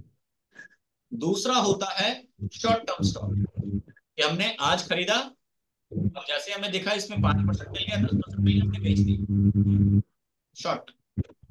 तीसरा होता है मोमेंटम स्टॉक या ट्रेडिंग स्टॉक या न्यूज बेस्ड स्टॉक, जो जस्ट एक इवेंट के रिलेटेड होते हैं, कि भैया फलाना इवेंट आ रहा है, उस इवेंट के रिलेटेड हमारे को इन्वेस्ट करके उसमें से प्रॉफिट बुक करके साइड हो जाना है। इन शॉर्ट उसको स्कैल्पिंग कह लो, कि हम एंटर हुए, प्रॉफिट बना, हम साइड हो गए। ठीक है। ये 3 तरह के स्टॉक्स होते हैं, और इन 3 तरह के स्टॉक्स में ही पर्सन अच्छे पैसे बना सकता है। और इन 3 तरह में सबसे अच्छे पैसे और सबसे ज्यादा पैसे जो बनते हैं और डूबते हैं वो लॉन्ग टर्म में। लॉन्ग टर्म में ही सबसे अच्छे पैसे बनते भी है, और लॉन्ग टर्म में ही सबसे अच्छे पैसे डूबते भी है। लॉन्ग टर्म की जो सबसे अच्छी एग्जांपल है वो है डाबर। आप सबने अभी डाबर के बारे में डिस्कस किया था ना। लॉन्ग टर्म की सबसे अच्छी एग्जांपल डाबर है। अब डाबर को मैं लॉन्ग टर्म की सबसे अच्छी एग्जांपल कह रहा हूँ, दोनों साइड में, डूबने और बनाने में, कि चाहे पैसा डूबे चाहे बने, उसमें सबसे अच्छी एग्जांपल डाबर है। तो यहाँ पर ये देखिए, मान लीजिए आपका पैसा ये 2022 में इन्वेस्ट है, ये 2022 में आपका पैसा इन्वेस्ट किया है। 2022 से लेके 2023 तक, 24 तक डाबर ने पूरा डाउन किया। ये लॉन्ग टर्म इन्वेस्टमेंट है, पूरा डाउन है। यहाँ पर भी अगर आप कहीं पे भी इन्वेस्टमेंट है तो पूरा डाउन है। ये 2022 यहाँ से शुरू होता है, 22, 23, 24 तक ये पूरा डाउन है। 2 साल पूरा डाउन रहा है। जब डाउन आया तो मैंने डाबर में इस पॉइंट पे आके बाइंग की कही। डाबर में आई थिंक शायद मैंने मार्च के आसपास बोला था कि न्यू फाइनेंशियल ईयर स्टार्ट होने वाला है, डाबर जो है हमारी फॉर्च्यून कंपनीज में से बिग में से आती है। अगर डाबर यहाँ से नीचे गिर जाती है तो ये फॉर्च्यून में से शायद निकल जाएगी। ये बताया था मैंने 6 महीने पहले, मैंने जनवरी मार्च के आसपास, फरवरी मार्च के आसपास ये बताया था कि डाबर अगर यहाँ से नीचे गिरती है तो हमारी ये जो टॉप इंडिया की टॉप कंपनीज है उसमें से नीचे गिर जाएगी, तो हट भी सकती है। लेकिन इसने अपने आप को रिकवर किया, इसीलिए मैंने डाबर उस वक्त बताया था कि डाबर पे फोकस रखो। ठीक है। और डाबर ने अपने आप को रिकवर किया। इस साल में मार्च के बाद डाबर ने अपने आप को रिकवर करके रिटर्न दिया है। बट अगर आप लॉन्ग टर्म की बात करते हो तो यहाँ पे अगर आप लॉन्ग टर्म के हिसाब से देखोगे तो 2022 से लेकर 23-24 के बीच में कुछ नहीं दिया उसने। सेम एग्जांपल आप एचडीएफसी बैंक में देख लो, वहां पे भी कुछ नहीं मिला। ठीक है। तो सिलेक्शन आपका सही होना चाहिए, और दूसरा चार्ट एनालाइज आपको सही से करना आना चाहिए। अब यहां पर मैंने क्यों दिया कि डाबर ने ये जो जो अपना एक हाई बनाया था ना पहले 2022 21-22 के बीच में, उस हाई के आसपास अब भी पहुंच रहा है। तो जैसे पहाड़ी बनाता है, ये पहाड़ी बनाई, फिर ये पहाड़ी बनाई, फिर इस पहाड़ी को क्रॉस करके एक नई पहाड़ी बनाता है, तो ये जो पहाड़ी बन गई ना, अब ये पहाड़ी बनाए क्रॉस करके एक नया हाई बनाने के उसके ऊपर है। इसलिए यहां पर डाबर जो था मेरे उस सिलेक्शन के बीच में था। लेकिन कोई भी ऐसा स्टॉक जो स्टॉक मार्केट में रजिस्टर्ड है प्लस ऑप्शन में भी है, उसमें बहुत कम आपको ग्रोथ नजर आएगी। जो सिर्फ स्टॉक में है उसमें ग्रोथ आपको ज्यादा नजर आएगी। जैसे कि एक स्टॉक और बताता हूं आपको मैं,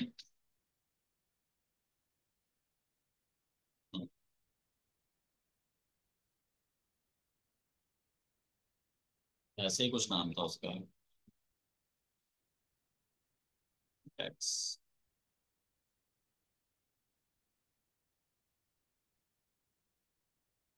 देखना पड़ेगा भैया क्या नाम था।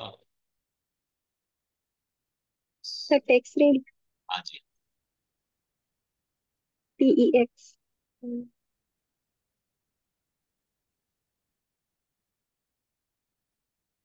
बताएंगे मैम कि ये 22 तारीख को कितने रुपए में था? ये रहा 22 तारीख, ये रहा 22 तारीख। 22 तारीख को स्टॉक का प्राइस अप्रोक्सीमेटली 2800 2900 रुपए के बीच में था। उसके बाद स्टॉक ने 2800 2900 रुपए से 3500 रुपए तक का हाई मारा है। कितना हो गया?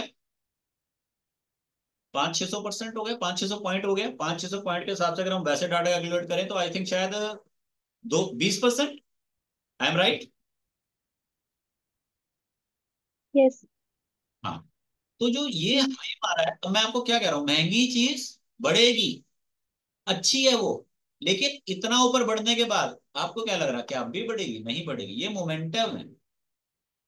और सबसे इंपॉर्टेंट चीज, आपको स्टॉक को समझना है अच्छे से। क्या बोला मैंने? हाई हुआ 3500 रुपए तक, 3500 के बाद फिर नीचे गिर गई। कोई बता सकता है 3500 के बाद नीचे क्यों गिरी और 3500 तक की क्यों ऊपर बढ़ रही थी? कोई भी एक आदमी, कोई भी एक पर्सन। यही वो चीज है जो आपको प्रैक्टिस में सीखनी है। 2900 रुपए की चीज 3500 रुपए तक बढ़ी, 3500 रुपए बढ़ने के बाद ही क्यों नीचे गिरनी शुरू हुई, उससे पहले क्यों नहीं गिरी? और 3500 के बाद जब गिर रही है तो गिरे जा रही है। और अब जब 3000 के आसपास आ जाएगी तब ऊपर उठेगी, क्योंकि 2900 से 3500 आ गया, 2900, अब 3000, 3000 से ऊपर उठेंगे हम, या 3100 से ऊपर उठेंगे हम। कोई भी एक पर्सन जो इसमें अपनी राय देना चाहता है कि क्यों प्राइस इतना ऊपर उठ के अब नीचे गिर रहा है। देखो आप अपने हिसाब से कुछ भी बोल सकते हो, कोई भी आप आइडिया लगा सकते हो। तीर तुक्के मारोगे तभी तो सीखोगे। जब तक तीर प्रॉफिट तुक्के मारोगे तब बिल्कुल नहीं। प्रॉफिट बुकिंग, प्रॉफिट बुकिंग, हाँ जी। Profit booking. अरे यार ये तो आपने कॉमन फैक्टर बता दिया, वो तो सब लोगों का होता है। प्रॉफिट बुकिंग तो फिर तो सभी बोलेंगे प्रॉफिट बुकिंग। या फिर कोई न्यूज़ होगी, न्यूज़ की वजह से बड़ा होगा, एकदम मोमेंटम आया होगा। ऐसे नहीं होता। तो इसका प्रीवियस हाई देख के उसके अराउंड ही जाके नीचे आ गया, ऐसा कुछ? नहीं, ये भी रीजन नहीं है। सबसे पहला सवाल ये आता है कि ये कंपनी कौन सी।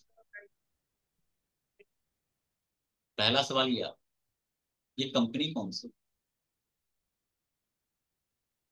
नाम को देख के आपको कंपनी समझ में नहीं आएगी,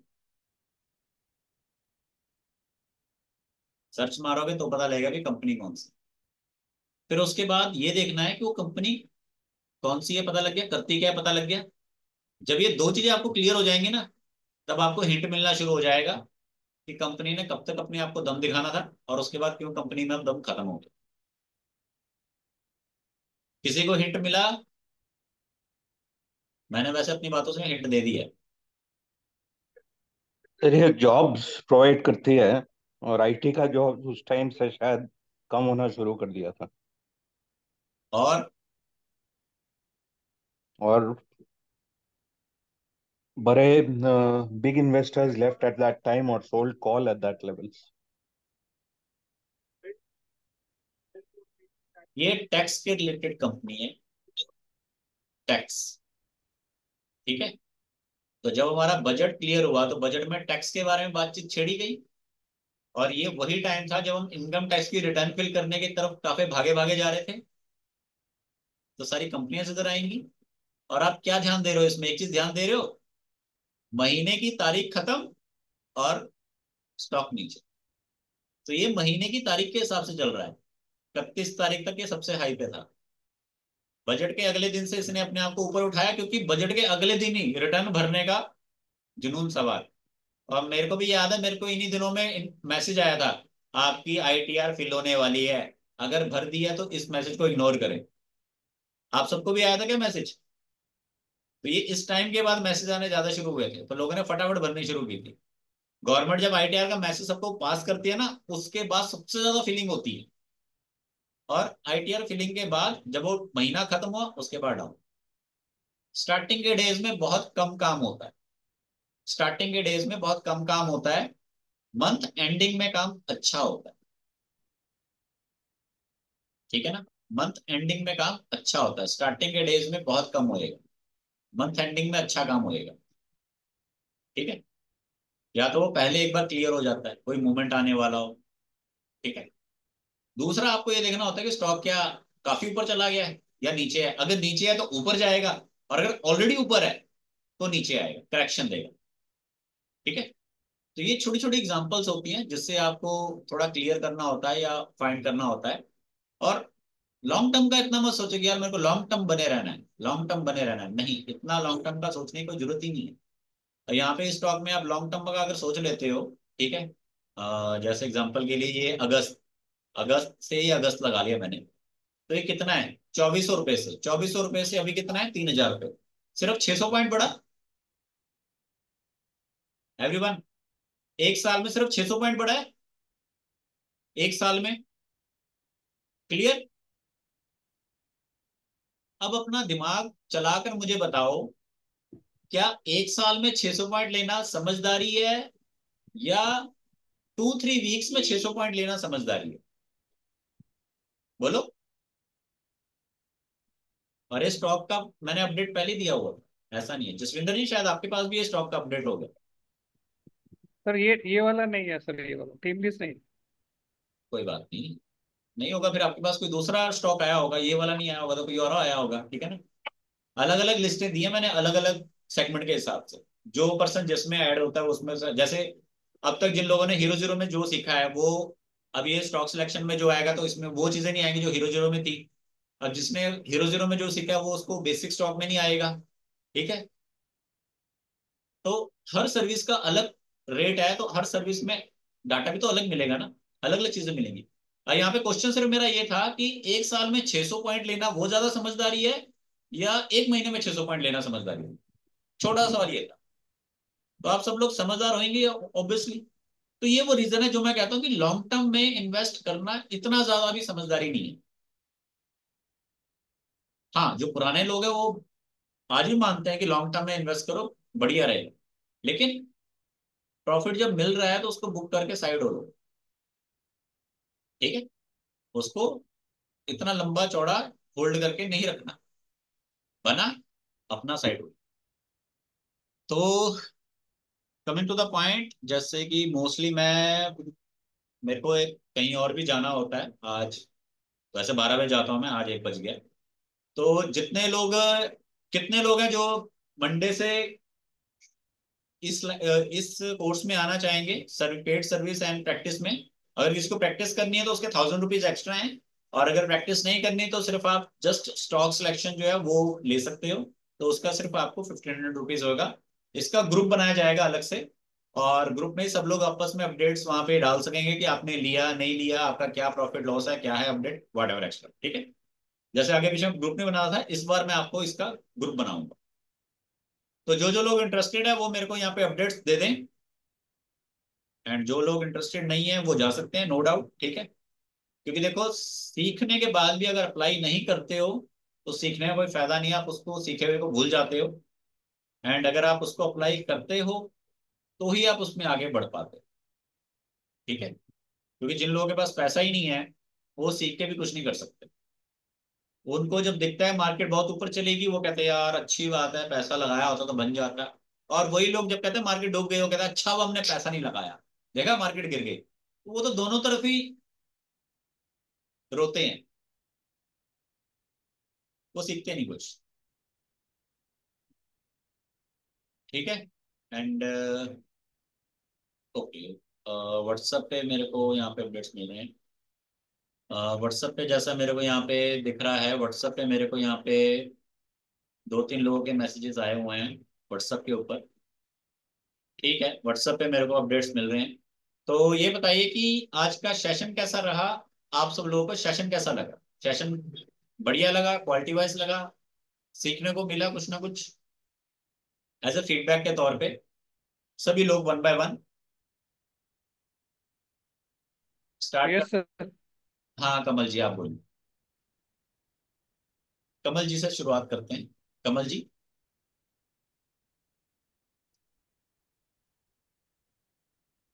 आपका माइक बंद है कमल जी, माइक ऑन कीजिए एक बार। आपका माइक बंद है कमल जी। कमल जी आपका माइक बंद है, अभी भी बंद है।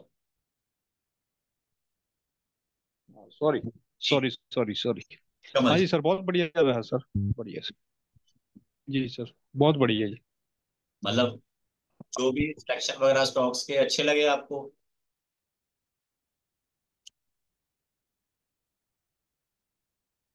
आपका नेटवर्क का इशू रहता है, आई थिंक शायद माइक होने पे ही आता है। It's okay, no issue. आप टेक्स्ट में अपनी बात लिख दीजिए, ठीक है, कोई इशू नहीं, आप टेक्स्ट में अपनी बात कर लीजिए जो आप। Okay sir. ठीक है। Jaswinder okay okay. जी, अभी आप कैप ऑन किया था आपने, आप बताइए सर कैसा लगा आपको सेशन? जसविंदर जी, सर बहुत बढ़िया सर, एक्सीलेंट सर। क्या क्या सीखने को मिला है? हाँ सर, आज थोड़ा सा बारीकी से सीखने को मिला सर। सर सीखना बहुत जरूरी है, मतलब जस्ट इन्वेस्ट इन्वेस्ट करना इतना अच्छा नहीं होता। जैसे कहते हैं ना कि अगर किसी ने रेस्टोरेंट चलाना है, तो रेस्टोरेंट अगर आप चलाना चाहते हो तो पहले रेस्टोरेंट में काम करो।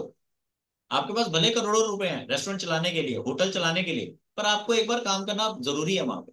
और अगर आप काम नहीं भी करना चाहते तो आपके पास एक ऐसा आदमी होना चाहिए जिसने ऑलरेडी उसमें काम किया हुआ है, ताकि वो आपको बता सके, समझा सके और आपके इन्वेस्टमेंट को अच्छे से रख सके।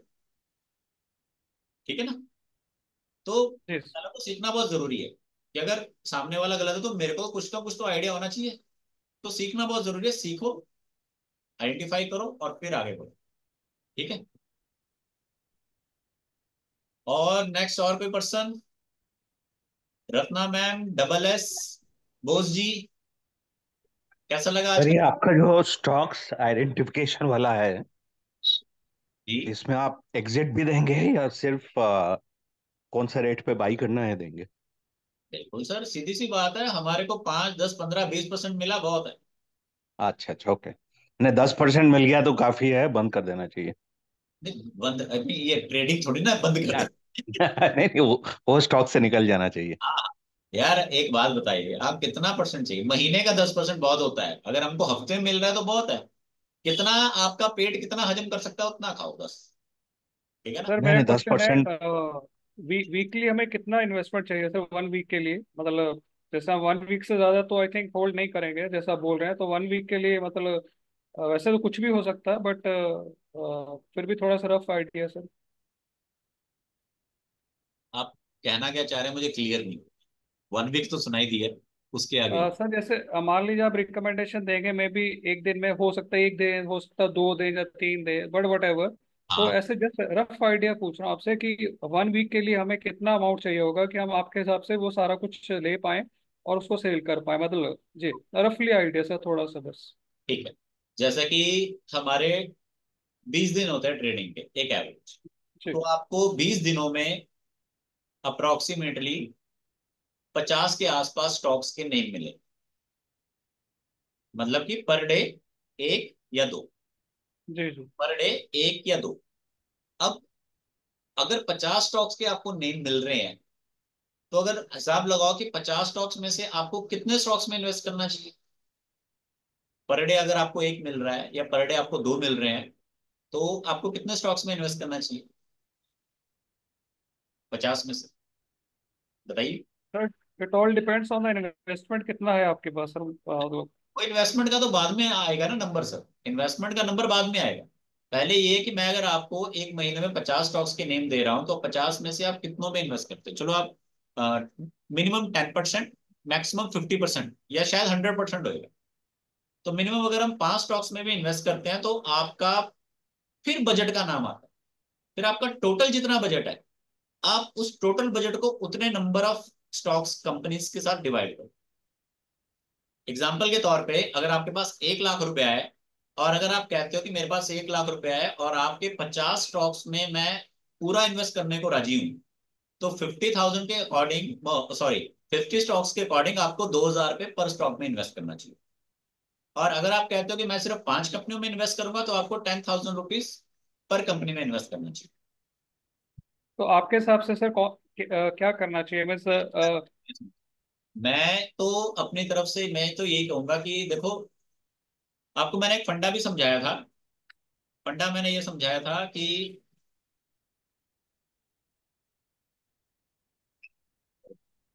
हाँ सर, मेरा एक क्वेश्चन है। बिल्कुल, क्वेश्चन ही क्वेश्चन। पूछो। हाँ हाँ, पूछो पूछो। सर क्लास तो बहुत अच्छी है, हमेशा की तरह जैसे आपसे सीखा है ये भी सीख रही हूँ। बस मेरा एक दो जगह मैं रुक जाती हूँ, जैसे जो आप स्टॉक्स बताते हो वो इतने नोन नेम नहीं होते।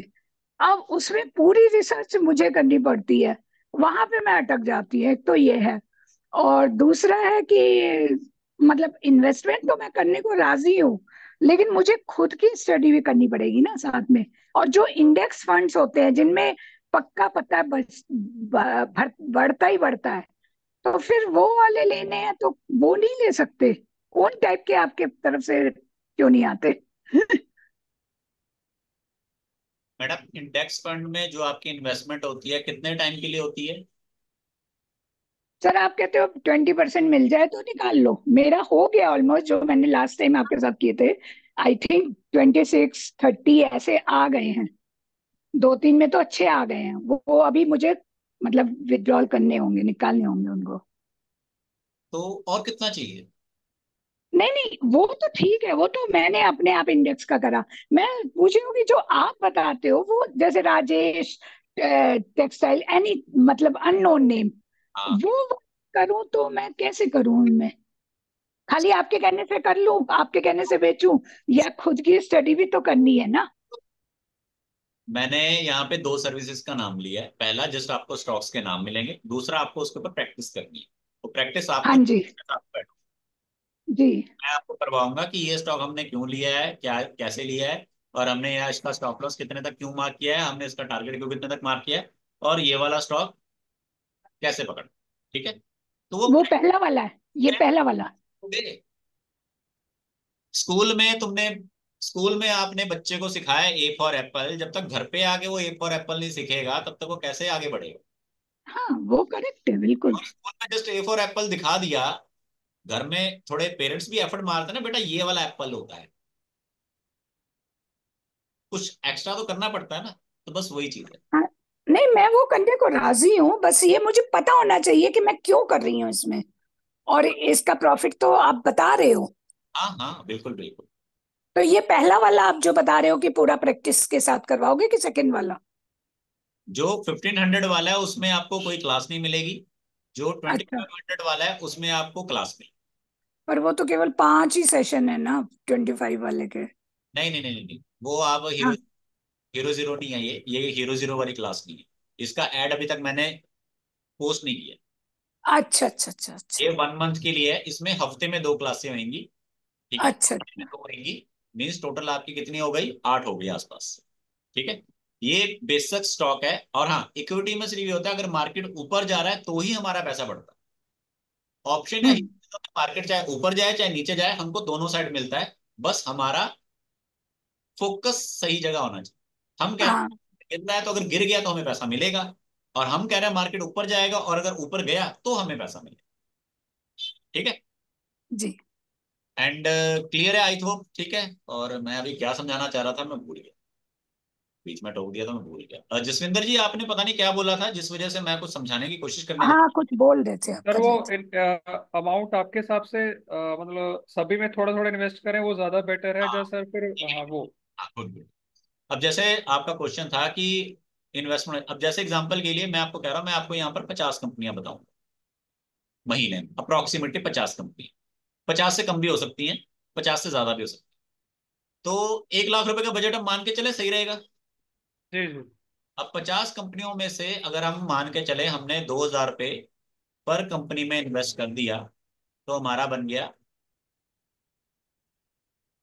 1 लाख।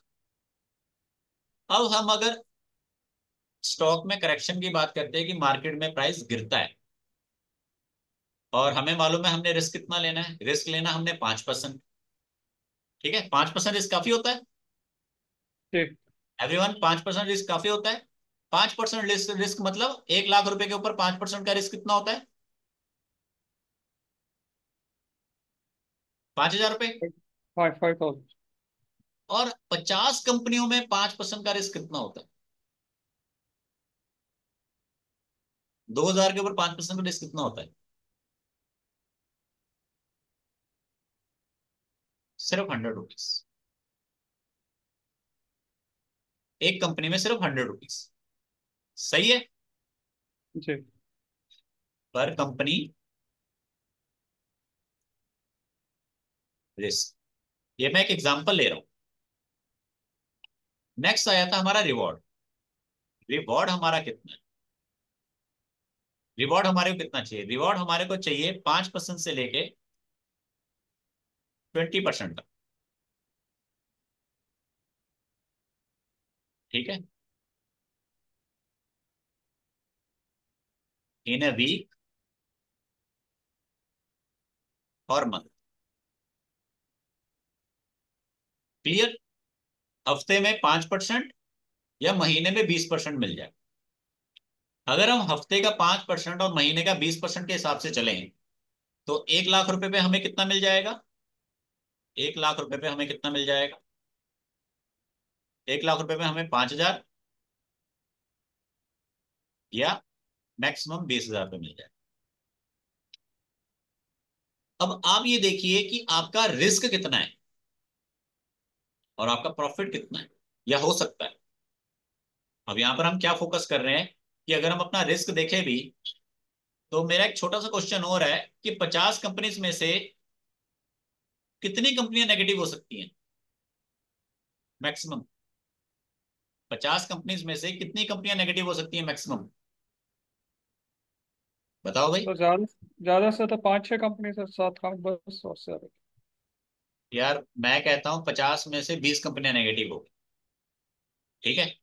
मैंने एक मैक्सिमम रेशियो ले लिया कि मैं ये कह रहा हूं कि 50 में से 20 कंपनियां नेगेटिव हो गई, पांच भी छोड़ो, 20 कंपनियां नेगेटिव हो गई। अगर 20 कंपनियां नेगेटिव हो भी गई, तो हमारी बाकी की 30 कंपनियां तो, 20 कंपनियां नेगेटिव हो गई, 10 कंपनियां वहीं पर है, और सिर्फ 20 ही पॉजिटिव है। ठीक है, तो जो 20 कंपनियां पॉजिटिव हैं वो हमारे को ये रिटर्न बना के देगी, और जो कुछ नेगेटिव है उसमें जस्ट हमको या तो वेट करना है पुल बैक का, या मैं आपको क्लैरिफिकेशन दे दूंगा कि इसमें से हमें निकल जाना है। ठीक है, या वेट करना है या निकल जाना है, या फिर हम अपना ये जो लॉस बोला है इसको बुक कर लेंगे ज्यादा से ज्यादा। जैसे एग्जांपल के लिए आपने अलोक यूनिवर्सिटी को बाय किया, बाय करके अब आप इतने लंबे टाइम से 6 महीनों से लगा के बैठे हो, लॉस तो है ही है आपका। दूसरा लॉस क्या है? आपका पैसा स्टक हो रखा है, वो पैसा किसी दूसरी जगह लगता तो पैसा बढ़ता। पैसे स्ट्रक हो रखे हैं सर, 25,000। तो वही कह रहा हूं ना, एक तो आपने लॉस लॉस उस पर झेला है, मतलब कि लगा लो 25,000 का अमाउंट आपका 20,000 हो गया, पहला तो लॉस ये है। दूसरा लॉस ये है कि अगर वो पैसा आपने वहां से निकाल के लॉस में भी बुक करके निकाल लिया होता, तो पैसा कहीं और लगाते तो वो शायद 25 का 30 बन चुका होता। तो मैं एक जगह से पैसा निकाल के दूसरी जगह इन्वेस्ट करूँ।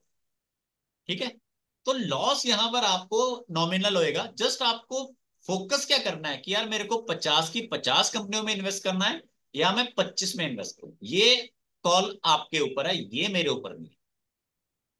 और इसमें से कौन सी हिट जाएगी कौन सी फ्लॉप हो जाएगी या कौन सी एवरेज रहेगी, ये आपकी और मेरी आने वाली किस्मत है।